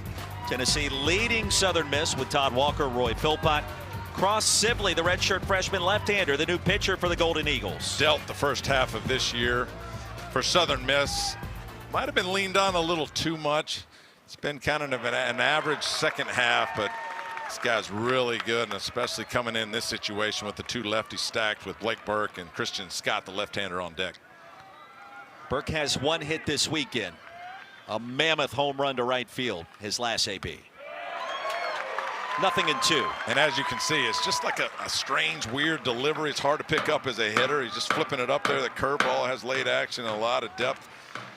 And the fastball is not going to overpower you. It's upper 80s, but it's moving around as well. With a low slot with that breaking ball. Deceptive. Especially lefty on lefty. And just the way he starts, like that right leg out in front in a closed position. I was a left-handed hitter. It made me jumpy. It made me feel like I had to get out in front. And that's the last thing you need to do against a guy like Cross Sibley. Merritt over at first. Served to straightaway center field. Going back Edsel at the track. That's off the wall. Heading towards third, and the stop sign is up for Griffin Merritt. A one-out double. Another extra base knock for Blake Burke. I don't know that Griffin Merritt thought that ball was going to be caught, but that's a situation as a runner where you kind of play the wind. You know it's going to carry out in center field, and the big 6'4" Blake Burke busts that ball out to center field. He's held up at third base with only one out, but Blake Burke puts another charge into a ball. Home run last at bat, and now the double. Merritt and Burke at third and second base respectively, and you mentioned it, this feels like this thing is playing like Coors Field this afternoon. 6 runs may not be enough, and probably isn't, so if you're Tennessee, you have to stay aggressive. Especially with the guy out there, less than 2 outs now. Put the ball in play. Christian Scott bangs that one to first base, and the throw back home, offline, gets towards the backstop, and that's going to play 2. Well, that's one way to do it for the Vols. 8-4 Tennessee.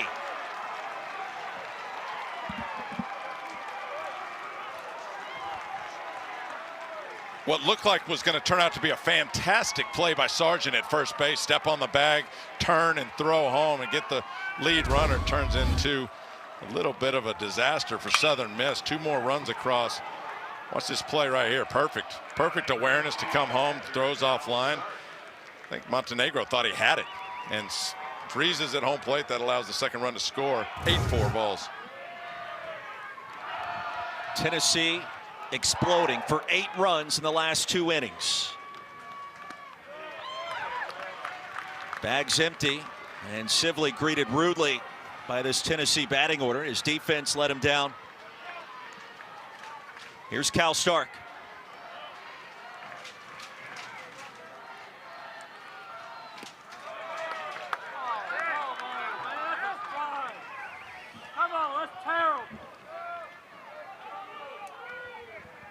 The throw by Sargent to Montenegro. Off target and costly for USM.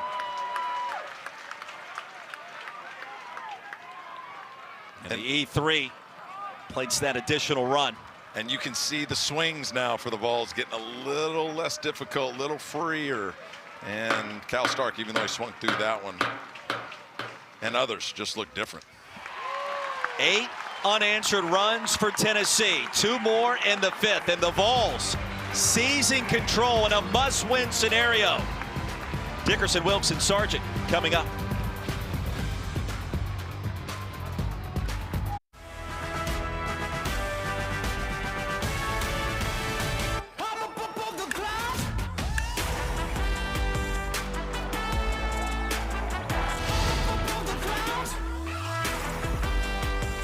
College World Series starts this Friday, as in June 16th, back here in Hattiesburg. Todd Walker, Roy Philpott, the explosive Vols have struck with 8 unanswered, trying to also advance to Omaha, where 4 teams have already done exactly that.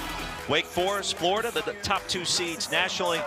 Virginia at number 7, and TCU have all secured their spots in the Men's College World Series. Southern Miss has their moment here. Remember, Christian Moore, their best hitter, sparked that 6-run 4th. And now Dustin Dickerson, the best hitter for the Golden Eagles, to lead off. Down the right field line, and that is towards the Tennessee bullpen. How about the afternoon for Christopher Sargent for Southern Miss? Due up 3rd in this frame. And the 3-run home run, he's committed 2 errors. He's had 4 all year before today over at first base. Through the 6th hole, and a good start for USM. Dustin Dickerson continues his outstanding work. The guy just doesn't make outs. I mean, he doesn't miss barrels. Just another base hit for Dustin Dickerson, who has been on fire. I don't even know if you could say on fire, and you know, whatever's above that, since the Sun Belt tournament. And Dustin Dickerson with yet another base hit to lead off here in the bottom of the 5th. He's in some kind of zone that baseball players only dream about the last 5 weeks. Cut on by Wilkes. 0-1. You had runs like that. Man, it's been so long. I'm sure I did, but I can't remember. You're the MVP of the College World Series. Yeah, but I told you how that started, right? Yeah. 0 for 8, 0 for 9. Yeah, but you caught fire when it mattered. I get a ball up in the wind tunnel against Texas A&M in left center, and the old Rosenblatt, it goes out for a grand slam, and then tacked on a few more hits after that. You're so humble about it. Well, a grand slam in Omaha. When your team wins it, it's pretty big. Those were the good old days. Now it's pickleball for me. Pickleball is great. It is great, isn't it? I love it. Well, I used to get on the roads and I'd run around. Now, you know, now I'm like a dog. I got to chase a ball around or I'm not moving. Wilkes serves this one towards left center. Hensley, the great approach and a fantastic route for the first out. Yeah, and you love that about Inslee, right? He's made a few mistakes in center field, but there was no lack of confidence running after that ball right there. He goes after it right away, good jump, and that's got to be in the back of his mind. Uh-oh, if this ball drops below me, man, this can't happen again. But he goes after it, makes a nice play.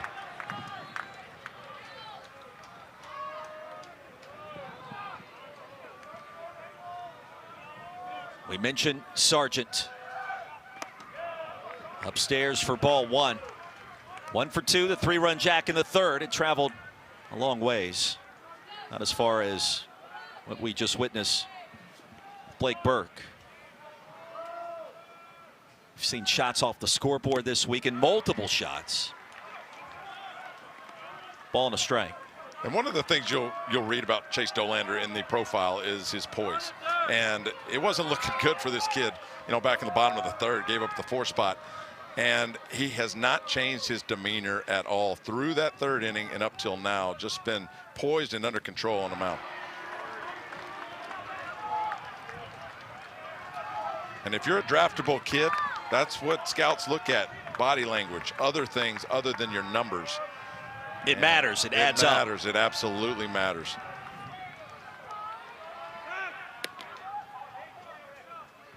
I mean, because scouts, they're going over everything with a fine-tooth comb, looking for any deficiencies, any weaknesses, any reason to not draft you in the top 20 picks. I would think that's the way to do it. Now, I've never scouted, but they're looking for reasons to not like you instead of reasons to love you, because for a guy like Chase Dollander or Tanner Hall on the other side, there's a lot of reasons to love these two pitchers. Now, what a story this would be for Dollander to battle back. He just recorded his 3rd strikeout of the afternoon. Stuff's still there for Chase Dollander. Just spotting that outside corner with that late life fastball. Going along with that slider, he's been landing for strikes.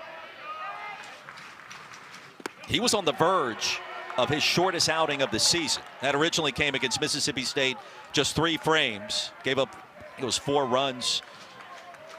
And then you mentioned the play by Zane Denton, and I think we'll come back to that later. Tennessee holds on. Well, I think to your point, that's a good point on Frank Anderson and Tony Vitello in that dugout. It's 4-0 with nobody out. You've got it with your season on the line. You've got to be thinking about, man, should we make a move here or not? They didn't, and here he is. There were a lot of conversations had as well with home plate umpire and Mike Jarbo.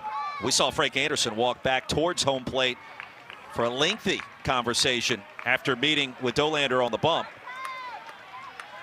Wouldn't say it was heated, but it was interesting. It was real heated, and Mike Jarbo was heated. And in his defense, he hasn't changed either. Mike Jarbo has not moved an inch, and I don't know that you would think he'd start giving stuff to the other side, but he's been the same dude all the way through that whole discussion and that whole inning and a half. It's a good point. Ball and 2 strikes. Dickerson over at first still.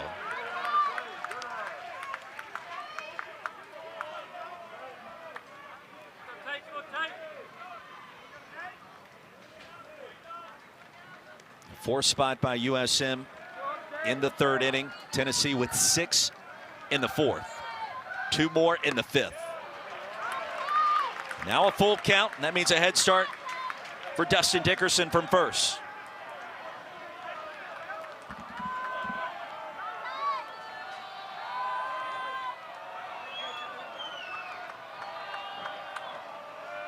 Tate Parker had the 2-run triple yesterday.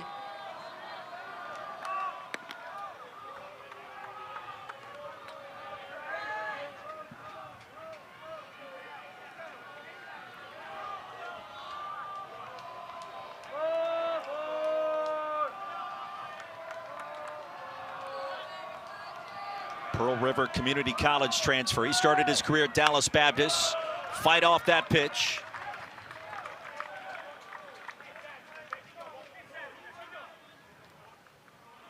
Go back to his days at Pearl River Community College. Had a .450 average. Player of the year, D2.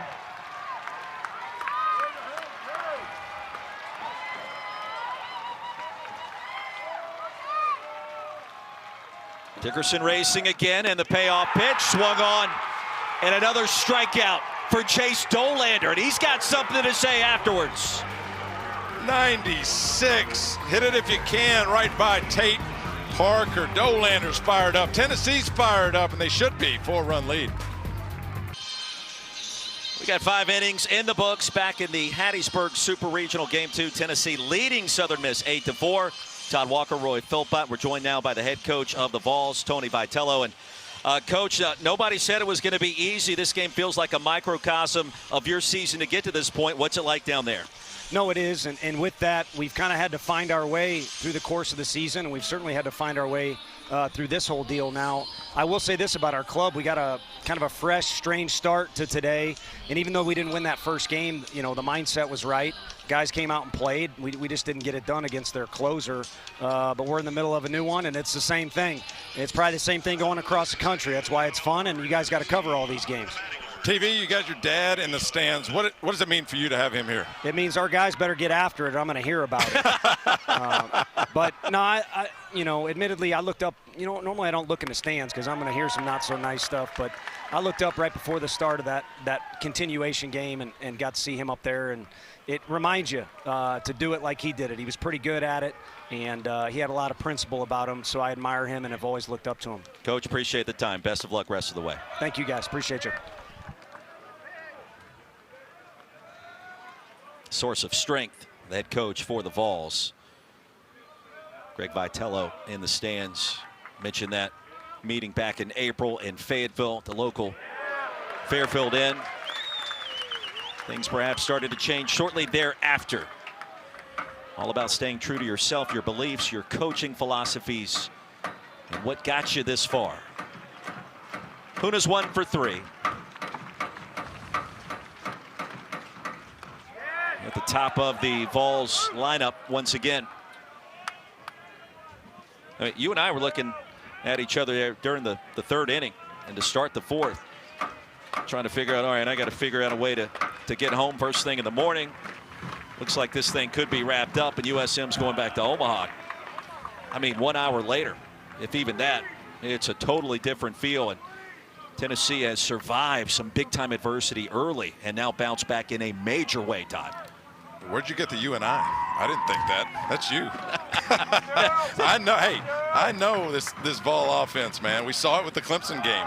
They were 1 strike away on a 4-2 deficit. Ended up with 6 runs in that game. And you just know, and this is a day it's going to be offensive. I mean, certainly Southern Miss, you know, has a bunch of time to come back in this one. The wind's blowing straight out to center field. Huna punched out. Cross Sibley records his 2nd strikeout of the afternoon. It's such a tough lefty-lefty matchup against Cross Sibley. Again, there's no real contact point. Everything's moving away from the barrel and at an angle. And with that delivery, look at that outside corner. And for a hitter, it just looks way further outside than it actually is. And when Cross Sibley releases that ball as a left-handed hitter, he's releasing it behind your body and then coming across the zone. It's just too tough. Inslee takes inside for ball 1. I was thinking all of those things. I don't think I ever relayed that intel to you, which sometimes I do just to protect you. Maybe not on that occasion. As you should, as you should. 8-4. Tennessee has to have this one to keep the season alive. That's under the glove of Monaster. Into center field. Inslee aboard with 1 out. You can kind of feel the wheels coming off a little bit for the Golden Eagles these last 3 innings. Well, this turf is just fast.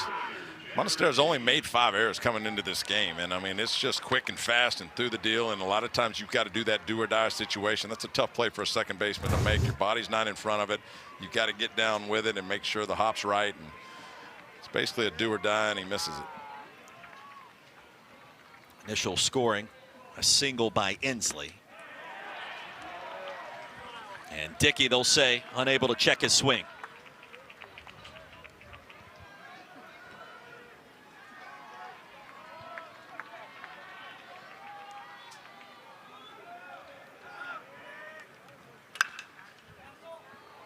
Down the left field line, will that stay in fair territory? Crossing the line, the out was made by Parker.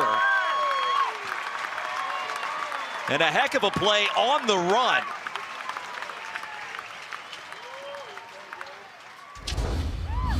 Yeah, really nice play by Tate Parker. If you're running after that ball, you got to keep your feet moving. He knows he's crossing the line, and that wall is close. And the biggest deal with that play is keeping your concentration. And nice job by Tate Parker for the 2nd out. So Dickey fouls out to left. And the very big bat of Christian Moore. Moved up to that cleanup role today. Batting 4th after he was in the 5 hole in Hattiesburg. Zane Denton also up in the order. Has paid dividends for Coach Vitello. You know, we asked him that question too. That was, Todd, I would argue, the bulk of our conversation with the Tennessee skipper this week. The season that was, the expectations and how things started, almost where they ended last year in the Supers against Notre Dame, despite the loss of all that talent to the draft.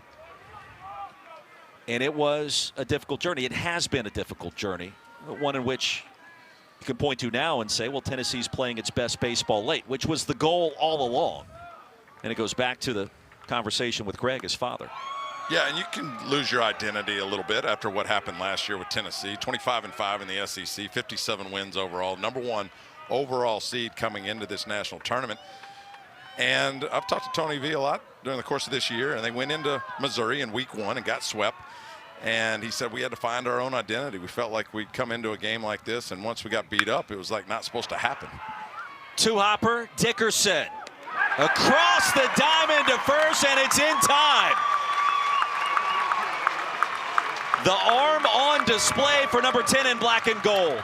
Dustin Dickerson from that deep hole in shortstop, under control. The laser over to first base. And Southern Miss with another chance here in the bottom of 6. Now, Chase Dollander, it may not have been the start he wanted, Todd, but he has since retired 9 of 10 since that Sargent home run. The fastball's been electric on the outside corner. He's mixing in the fastball on the inside, the curveball to go along with it. And the biggest play of the game, back in the 4th inning, Zane Denton dives down the line after Sargent hit the home run, makes the play, and he's retired 9 of 10 since then. 5 innings. The 4 earned runs all in the same inning, only the 4 strikeouts, but Dollander's still out there here for the bottom of the 6th. Great position to pick up the win. What a game this has been, featuring another crazy comeback this year in college baseball's postseason. And it really has been predominantly fastballs from Chase Dollander. Now, when you throw 96, 97 with that giddy up at the tail end of those pitches, you can afford to do that. And even we've seen it a bunch in this game. Even when a hitter knows that a fastball's coming, it's still hard to time that thing up. And Dollander just blowing it by these Golden Eagles. I just like it when you use the phrase giddy up. I'd like to hear that more. I like it too. That's why I use it. You know, it's just fun to say. No hitch in the giddy up of Chase Dollander. Ball and 2 strikes. I mean, you think about it, this late hour in the season, Tanner Hall just walked off the mound. That'll be his last time, we believe, pitching here at the Pete. For Chase Dollander, you can't find a way to help will your team to the comeback win, which he is on the verge of doing. It's a great chance to do. This could be the end of your college career. You're looking at the draft thinking about your career as a pro. Sure. And even though you'd ask him, he says he's not worried about that right now. That is in the back of your mind when you got a chance to make a lot of money next month. Fly ball straightaway center for Hunter Inslee. Ballpark will hold it easily for the first out. Lynch is retired. I mean, you're human. You're thinking about what's to come. For Chase Dollander, very big things. We remind you as well, the NCAA Super Regional coverage for all 8 sites continues tomorrow. ESPN Plus, also on the ESPN app. For more information, visit ncaa.com, the home for all 90 NCAA championships. I remember it. It was 1994. I mean, we were in Omaha back then. You know, that's when the draft would go on. And one hopper, Ahuna gobbles it up for the second out. We've had some special pitchers on the mound with Tanner Hall and Chase Dollander. We've had some special shortstops in this game too. Dustin Dickerson for Southern Miss, and then Maui Ahuna that just under control, take your time. That cannon of an arm, both of those guys possess. Stay down low with it. It's a one-hop shot. And just the quick turnaround and the flip over to first. Must be nice, have an arm like that. But no, I mean, I had a lot going on, you know, back then, but I still remember, I told you the story about the ball getting hit to me at second base, you know, in the regional. Back then we didn't have supers, and I remember flipping it over thinking my life's going to change forever. I get to play in Omaha for the first time. This was 93. And then, of course, 94, we go back, and the same thing with the draft. Your life's going to be changed forever. I mean, I was in college, you know, eating at McDonald's 3 times a day, and now all of a sudden I got a little bit of money, you know. I'd use a razor one time and think, you know what, I don't have to use this a second time. I got some money. Throw it away. Pato strikes out. Dollander becoming a story. And the road to Omaha beginning here in Hattiesburg. The College World Series beginning this Friday.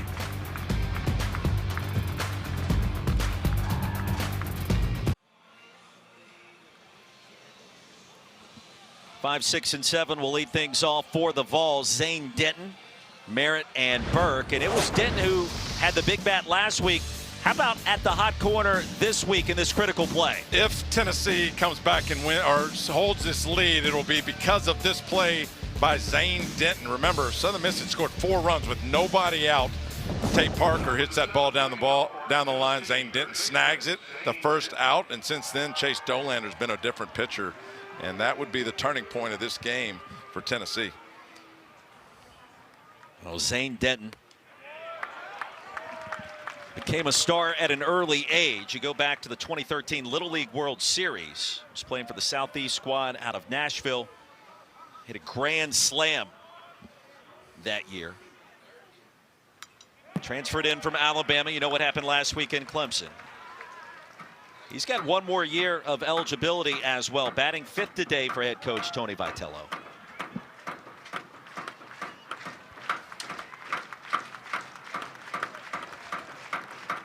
Dealt with plenty of adversity after transferring in from Alabama. Lost his grandfather, lost his roommate in Tuscaloosa, battled a couple of illnesses, lost some weight. Late getting to campus in the spring, and the kid can flat out play third base. Switch hitter. And the 1-2. Slow roller over to Dickerson. Now the arm is there, the accuracy not that time. Drew Sargent off the back, and Denton aboard. That was going to be a tough one for Dickerson, who does it all right. Plays through the baseball with his glove on the run, has to make the throw on the run. A little up the line, and enough for Zane Denton to get up under the tag, but that should be a base hit. Official score says that's an E6. Tough crowd. That's a tough one.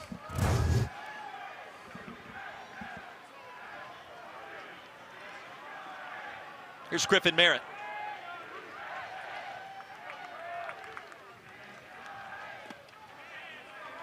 You go from one transfer to another. Denton comes in from Alabama. Merritt arrives from Cincinnati.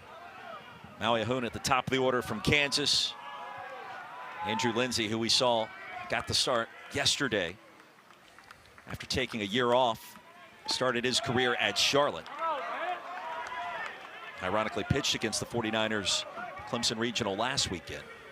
I think Tennessee's done a very solid job of accessing the transfer portal, bringing in guys that make sense, even if it takes some time to adjust to Coach Vitello's culture or late arrivals, whatever it may be, as we just talked about with Zane. Well, we don't talk enough about recruiting either. You know, when we talk about X's and O's and who's a good coach and who's not, how about the recruits that they get in?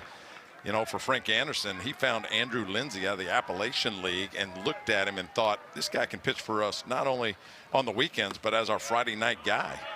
And they get him, and he does it. And Andrew Lindsay's a dude for Tennessee. And, you know, on the other side, it's the same for Southern Miss with Billy Oldham, who they pull out Division III Eastern Connecticut State. And, man, was he good yesterday. Where was that? Eastern Connecticut State. Did I get it wrong? No, you got it. Okay. I just wanted to see if you could repeat it. Won a national championship. Of course. And Billy Oldham was a key part of that whole deal. So it's always fascinating to me how they can see that in these players, that they can, you know, project. Payoff pitch through the 6-hole into left field. And Griffin Merritt, his 3rd hit of the afternoon. Tennessee in business, runners at first and second. Griffin Merritt, who has 18 home runs for this Tennessee ball club, has hit that spot 5 times in 2 games. It's been 1 ground out to the shortstop, 1 ground out to third, and about 4 of them right in that hole. Activity now in the Southern Miss bullpen. Chandler Dawson, the right-hander, starting to get loose.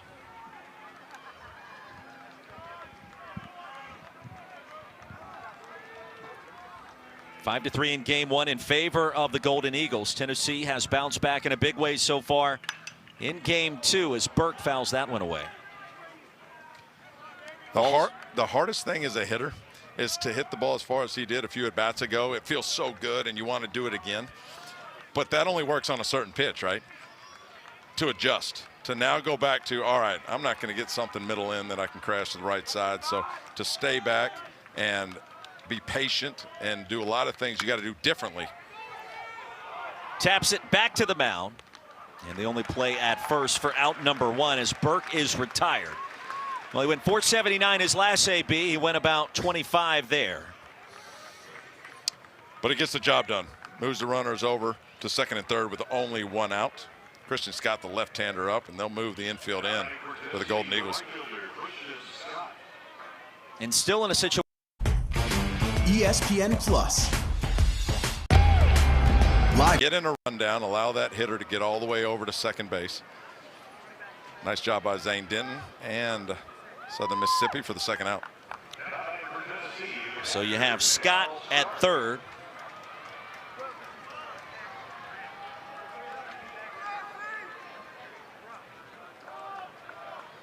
Merritt at third, Scott at second for Cal Stark.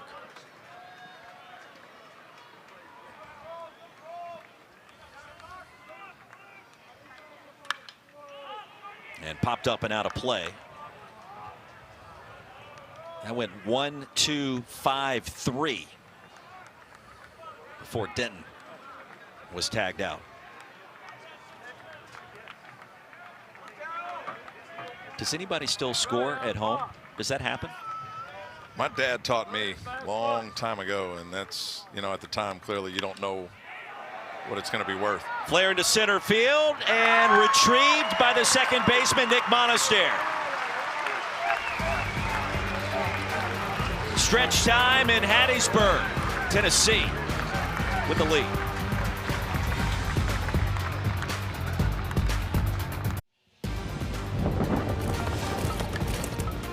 Welcome back to the NCAA Baseball Championship presented by Capital One on a Sunsplash Sunday afternoon. Tennessee, an 8-4 lead against the Golden Eagles in front of nearly 6,000 fans. The attendance record was set a year ago with Ole Miss in the house, over 6,300 fans. That smashed the old record of 57.06, and today at 58.22, right there approaching one of the all-time great crowds here in Hattiesburg. Montenegro will lead things off for the Golden Eagles. Got a lot of baseball left to be played. Not only today, maybe tomorrow. And Chase Dollander remains on the bump. 83 pitches thrown. That's respectable at this point after his start. Isn't it incredible? Gave up the 4 runs in the third without an out. And he's kept his pitch count down, yeah. Doesn't have a high amount of strikeouts, so he's getting some early outs. And still out there here in the bottom of the 7th. Got Yankees Red Sox later tonight, the season finale in the Bronx. Great weekend of college baseball around the country. 4 teams have punched their tickets to Omaha already. The win today, Southern Miss would become the 5th. Montenegro batting 9th, actually the leading hitter for USM. He'll turn it over to Moore at second for out number 1. Squeeze play is back. We remind you, scan the QR code right down, left-hand corner of your screen. ESPN Plus subscribers can access expanded coverage with Squeeze play this entire weekend. Head towards tomorrow. Get these game 3s and the Super Regionals. And Runes, well, he is at his very best postseason form this time of year. Mike Rooney, the professor, in the studio with Matt Schick, Chris Button. Oh, he's happy. Very happy. Hit slowly over to Moore again, up to the task. 2 quick outs. I told you that's one of the highlights of my year, you know, getting a chance to go to Omaha here in a week or so. All the baseball guys around there, including Mike Rooney, and getting a chance to hang out with him and talk baseball. I mean, pretty cool. You don't get that information anywhere else. To me, it would be great being on air, talking about what just transpired, all the games. You guys get to break it down. I'm just thinking, when the headsets come off, you get to hang out in Omaha with all those great baseball minds, yourself included, of course. That's where the real fun would be. Just stories, you know. Rune's coached at one time, you know, at Arizona State, so getting all those stories and recruiting and everything that went into that. And, of course, Chris Burke talking stolen bases, you know. Who's the best storyteller of that bunch? They're all good. Ben's good. You know, KP. It's just Eduardo Perez comes out, you know, and so it's just a cool lobby there at the hotel at night. Being able to talk baseball, get the lingo down, you know, so I can use it on air. Still a bunch of ideas and thoughts from those guys. Pretend like they're yours. Correct. Dustin Dickerson 2 for 3. 2 hits in game 1 as well. Dollander working quickly.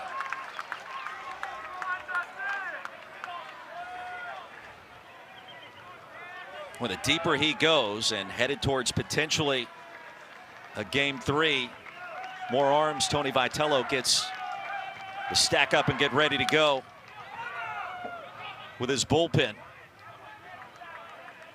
And whoever could potentially start that third winner-take-all finale. And that's one of the pieces, Roy, that you don't talk about or think about. And of course, this Super Regional is different because you might not have a game 3, as we see the ball getting ripped off the left foot. Ouch.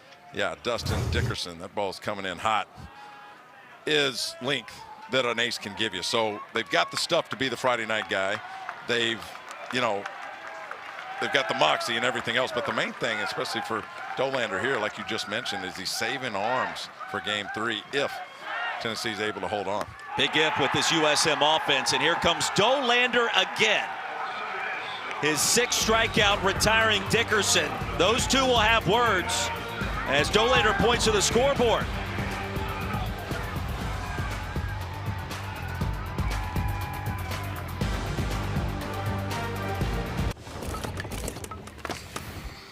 A brief conversation taking place between Dustin Dickerson, Chase Dollander. Todd Walker, tell me what you see here. Well, the first thing I see is an elevated fastball that's just impossible to catch up to at 96, 97 miles an hour. Dustin staring him down to see if he'd say anything. And probably a little G-rated stuff there. And then Dollander says, you know what? Check out the scoreboard. Man, he's been good. 6 strikeouts through 7 innings, scattered 7 hits. I'm okay with all of that. The emotion, the back and forth, the magnitude of this game 2 where Tennessee has to win it to keep its season alive. 2 stars. I mean, mano a mano, that's not a bad thing, I don't believe, for college baseball. High emotional stuff, and then you're asking kids not to be high emotional, you know, and so, yeah, I don't mind it either. In fact, if you've ever seen me play tennis or pickleball, you'll know that I've broken my share of paddles and rackets, so the emotion gets high in competition for me, but I gain energy from it. It's tough to explain to your partners, but. How old are you again? A lot older than you. I'll take that. That's a win for me, even though that's not really the case. I was a college kid in the early 90s, if that tells you anything. Yeah. Yeah, I should know better is what I hear you saying. I get it. I get it. I'm just painting a brief picture. And Ahuna strikes out. Don't forget, coming up later tonight, our series finale between the Red Sox and the Yankees. Tom Walker knows a little bit about that. 7 Eastern, 4 Pacific, right here. ESPN, ESPN Deportes. Also on ESPN Radio. Coverage starts at 6 Eastern. Baseball tonight, Sunday night countdown. They have not played a bunch before this weekend. That's amazing to me. Here in early June, AL East rivals just really starting to get that rivalry underway in 2023. Oh, man. Yeah, and we had beaten Oakland in the division series back in 2003, and now we're up to face the Yankees. I was playing for the Red Sox. This is 2003. And I was thinking, what did I just get myself into? You know, millions watching. We all know the Bill Buckner story. And I just was beside myself. You talk about a lot of prayer that went into that 7-game series. Of course, didn't end well for us. Aaron Boone hits the home run in Game 7. And we thought whoever won that series would win the World Series that year. Of course, the Marlins beat the Yankees that year. But what an experience to get a chance to play in that series. And you are totally underselling yourself with what happened in the divisional series against Oakland and in that series. You were incredible. Well, what are we talking about? The quick story is I didn't sleep the night before the first game against Oakland. And we're facing Tim Hudson. And he threw something similar to that, just nasty. Just misses barrels. Fourth strikeout for Sibley, by the way. Yeah, he's been good. And, you know, so I'm coming up. I was hitting 3-hole that day, so Johnny Damon's first, and Nomar Garciaparra. I'm hitting between Nomar and Manny Ramirez. And 2 outs, nobody on the first inning, and I'm thinking, I can't swing the bat. I'm too nervous. I can't even move. So I get the count all the way to 3-1, and at 3-1 with 2 outs and nobody on and a predictable fastball, I said, I literally am going to close my eyes and swing as hard as I can. And didn't hit it as hard as Blake Burke did early in this game, but I got it to right field, hit the home run to start that whole thing off, and it was just a fun experience. If Boone doesn't hit the home run in Game 7, and who knows what kind of awards you could have captured in that series. I'm just saying. Yeah, I've got a signed picture from my buddy Aaron Boone, who I played with in Cincinnati, that says "sorry about it" with an exclamation point. That's what he sent back to me. What a great story. Sibley outstanding out of the USM bullpen. Couple of strikeouts and an 0-2 count to Dickey. Red Sox Yankees tonight. It should be another festive atmosphere in the Bronx. Always great.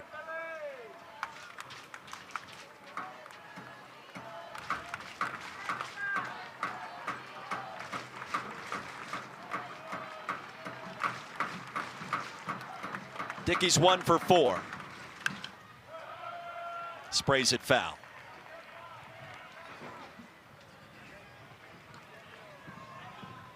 You know, Jared Dickey's a guy that we don't talk a lot about. We haven't talked, you know, through the course of the SEC and the SEC network and that type of stuff. I mean, he's up there with Dylan Cruz and Tommy White, Tommy Tanks, Jack Moss from A&M as one of the best hitters in the SEC. And Dickey charged to left field. Parker retreating in front of the track. And a 1-2-3 frame. Sibley getting the job done. Bottom of the 8th coming up. USM back to work, trailing by 4.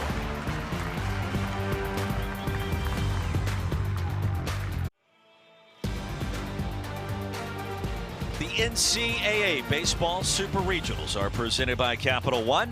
What's in your wallet? On campus at Southern Miss. Beautiful Sunday afternoon. And a great start for the Tennessee Volunteers. 8-4 here in Game 2 of the Hattiesburg Super Regional. Chase Dollander has retired his last 9 USM hitters. 15 of his last 16 going back to the home run by Sargent. In control and locked in on the mound for the Vols. Slade Wilkes kicks inside and low for ball 1. Todd Walker, Roy Philpott. Outstanding postseason for college baseball continues later tonight. As Wilkes will send that one down the left field line and just foul. Oral Roberts, Oregon, back in Eugene. We look forward to seeing what's going to happen there. We've talked a little bit about LSU and Kentucky.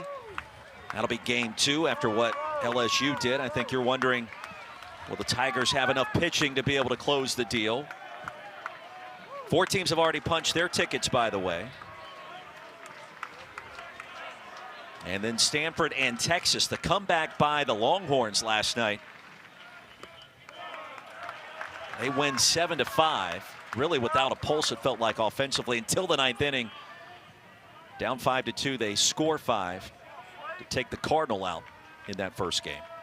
And then now LeBaron Johnson will go for the Horns in Game 2. All he did in his last outing of the postseason, 129 pitches, complete game, the first of his career against Miami last weekend. It's incredible how things change so quickly.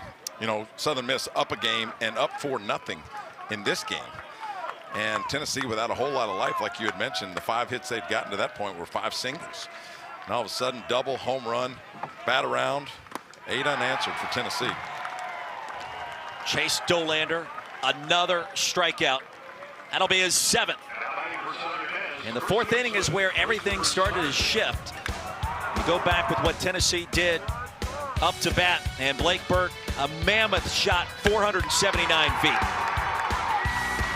Yeah, and then the single right there by Jared Dickey. He was the 9th hitter in that inning. They sent 10 to the plate, scored 6 runs, tack on 2 more the next inning in the 5th. And just like that, the Vols offense comes to life. Chase Dollander did as well. Almost unhittable since Christopher Sargent's home run.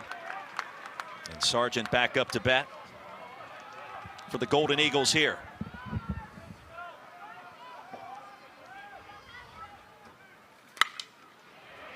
To right center field. Inslee tracking, and now will give way to Scott. Races to grab it. 2 away. That ball just kind of held up in the air. From our vantage point, looked like it was going to be a double in the gap. And Scott just races over, makes the second out. And you're right. I mean, Chase Dollander just cruising at this point.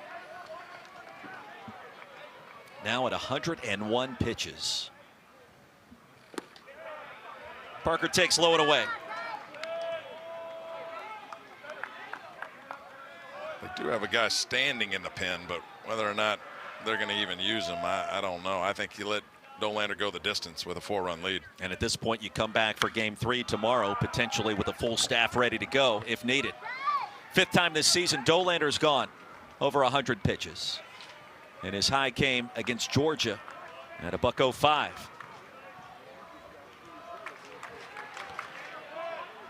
Tate Parker's lone hit this weekend, a triple. Scored 2 yesterday in the first inning.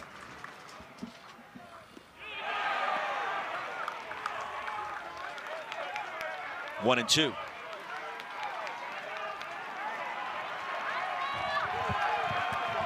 Now the Tennessee fans making some noise. Straightaway center. Hunter Inslee going back. The wind's going to shove it a little deeper, but he's there. And a 1-2-3, 8th inning for Chase Dollander. Vols in control, leading USM by a score of 8-4 with Dad looking on.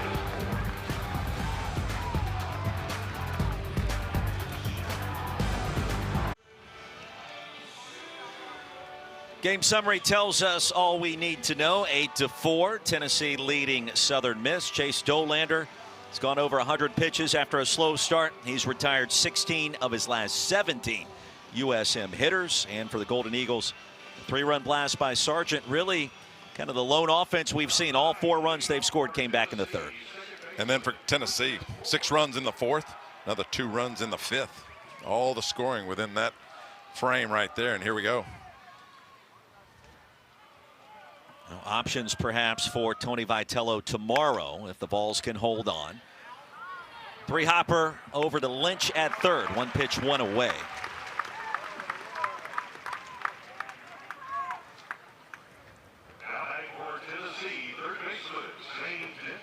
A 4, 5, and 6 after Moore was just retired. Here's Zane Denton.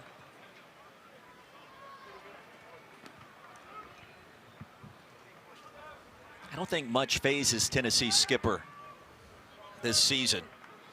Even as you indicated, losing game 1, trailing 4-0 today.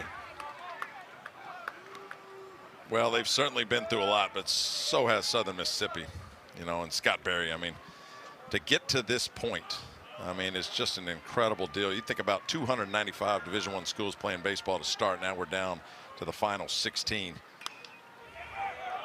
Nubs it over towards first. Covering will be Sivley. The second out. Now you got to be special to still be playing at this moment. Yeah, absolutely. There's a look at Tony Vitello.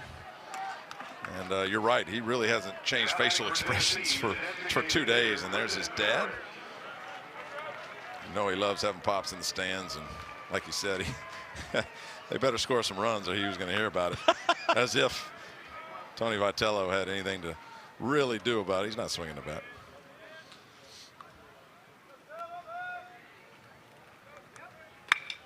And this one drilled towards left field. That's right in front of Parker for a knock.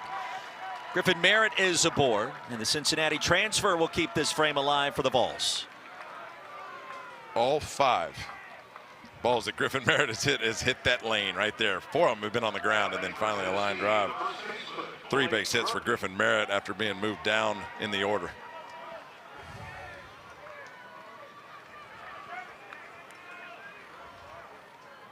So with 2 outs, the inning stays alive for the very dangerous bat of Blake Burke. Rips it foul. No, I was wrong. Griffin Merritt has 4 hits today. Wow. Have a day, kid. I knew I should have jumped in and corrected I mean, you. I got to correct myself before you do it. I think you've got me once today, maybe twice.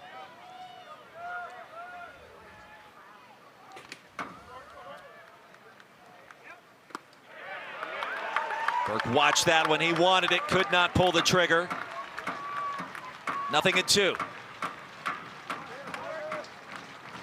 Homered in the 4th, doubled in the 5th.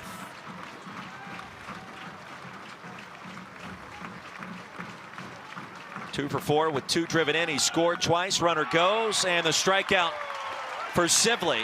That'll be his 5th. Lynch, Monaster, and Pato coming up for the Golden Eagles. They've got 3 outs left.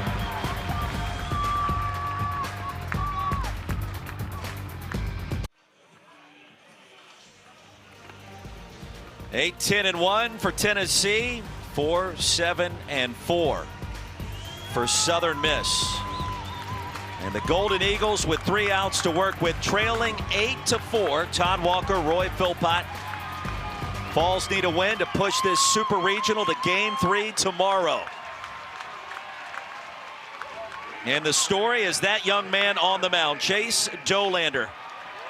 Gave up 4 runs with no one out way back in the 3rd inning. We thought that could have been his afternoon. Here he is on the verge of throwing a complete 9-inning game for the first time in 2023. And has held that velocity since the first pitch, 96, 97 miles an hour. Here he is in the 9th, 106 pitches for Chase Dollander. That is a season high. You mentioned the velocity at 97. Ball and a strike to Danny Lynch.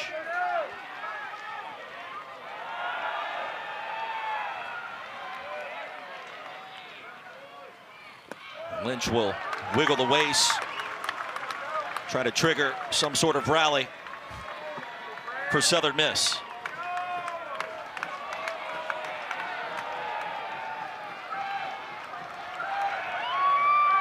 Not a lot happening with that stance. Yeah.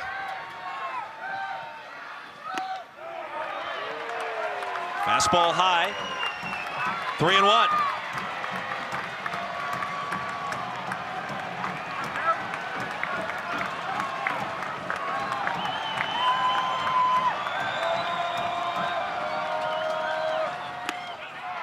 Full count.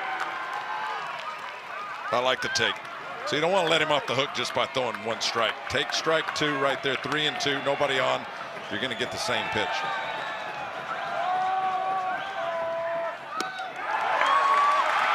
Ball 4 and the leadoff man aboard. Dollander had retired 16 of his last 17 USM hitters before Danny Lynch reaches on the free pass. And that's the first walk of the day issued by Chase Dollander. Chase Dollander had only had 1 3-ball count since the 3rd inning. It's been really good, and now's when you got to go. I mean, the only way you're going to give that Golden Eagles dugout a little bit of life is start giving them free passes. Here comes Tony Vitello. And you see, every time, he said, every time. There is activity in the Vols bullpen.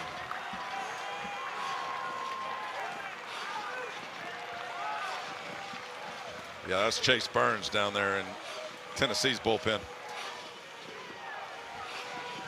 And they're going to go. Here comes Burnsy. Dollander's afternoon is done. What a start for Tennessee's, their top pitchers. All smiles as we step aside.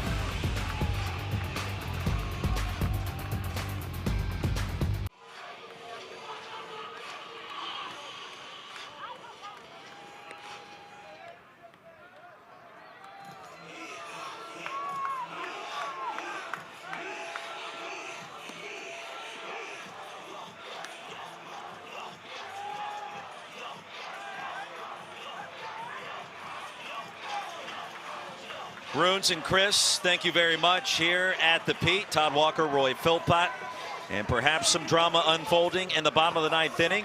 Southern Miss trailing Tennessee 8-4. And the new pitcher for the Vols is Chase Burns. Going to be some burn on this fastball, up to 100 miles an hour, wipeout slider. Starter last year for Tennessee, moved to the bullpen. It feels like a role that's meant for Chase Burns, and he has found a home at the back end of these games. First pitch reaches 98. Stays out of the zone to Nick Monaster. Team captain Danny Lynch drew the leadoff walk to Chase Dollander. 1-1.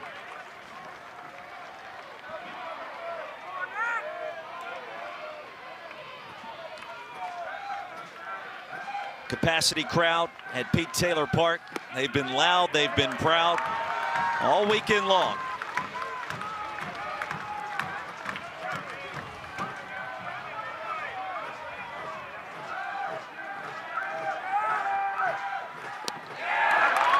Three and one.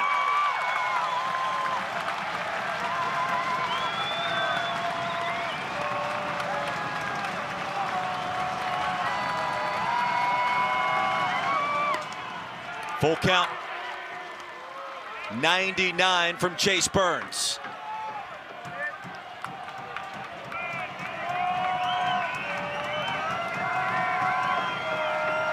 And the payoff swung on and missed, and he blew him away.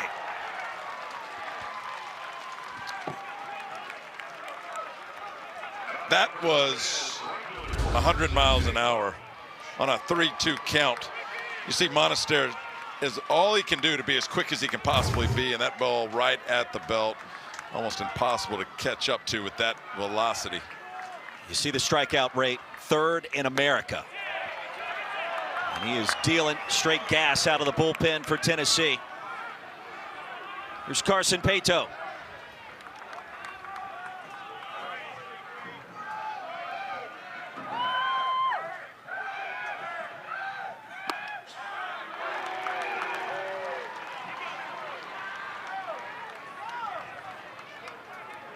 USM struck first this afternoon. It was 4-0 Golden Eagles after 3. Then Blake Burke happened, and the Tennessee offense started to find its rhythm, its groove. Ball and 2 strikes to Paetow.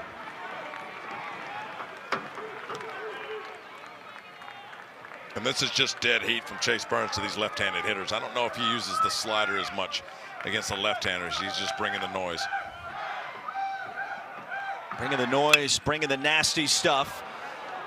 Could be 2. There's the turn over to first, and Tennessee does it. The Volunteers will extend their season to a winner-take-all Game 3 in the Hattiesburg Super Regional tomorrow. 8-4 our final. Pretty incredible how fast momentum can shift. The Golden Eagles had won Game 1. They finished that up earlier today. They were up 4-0 after 3, like you mentioned. And Tennessee, with a 6 spot in the top of the 4th, answers Southern Mississippi, and they hold on for an 8-4 game. What a job by Chase Dollander today. 8 innings when it looked like he was in trouble after that 3rd inning. Gives them 8, the 4 earned runs, the 7 strikeouts, only the 1 home run. Get another look at this double play here. Pretty nifty there from Moore with the glove flip over to Ahuna. Closes this game out. Tennessee ties this series at 1. 4-6-3, the twin killing to complete the comeback. And what a game this was on a Sunday afternoon in Hattiesburg, Mississippi. Felt like the season could be slipping away. Instead, we extend to Game 3 tomorrow. And right now, just 15 minutes away from the start, Game 2 between LSU and Kentucky in the 5 versus the 12. LSU leading that series already 1-0 after a 14-0 win last night, deep into the night in Baton Rouge. Let's take a look at today's Capital One rewarding performance. Happy birthday to Blake Burke. 479 feet later. Are you kidding me? Oh, the bat got hot quick for Blake Burke. And that ball's not even on the screen. It goes over the people, over the cars, hits the church. Blake Burke gets the daddy hat, and he gets the fur coat, and Tennessee gets the win. Don't tell me it's 92 degrees. That does not matter in that Tennessee dugout.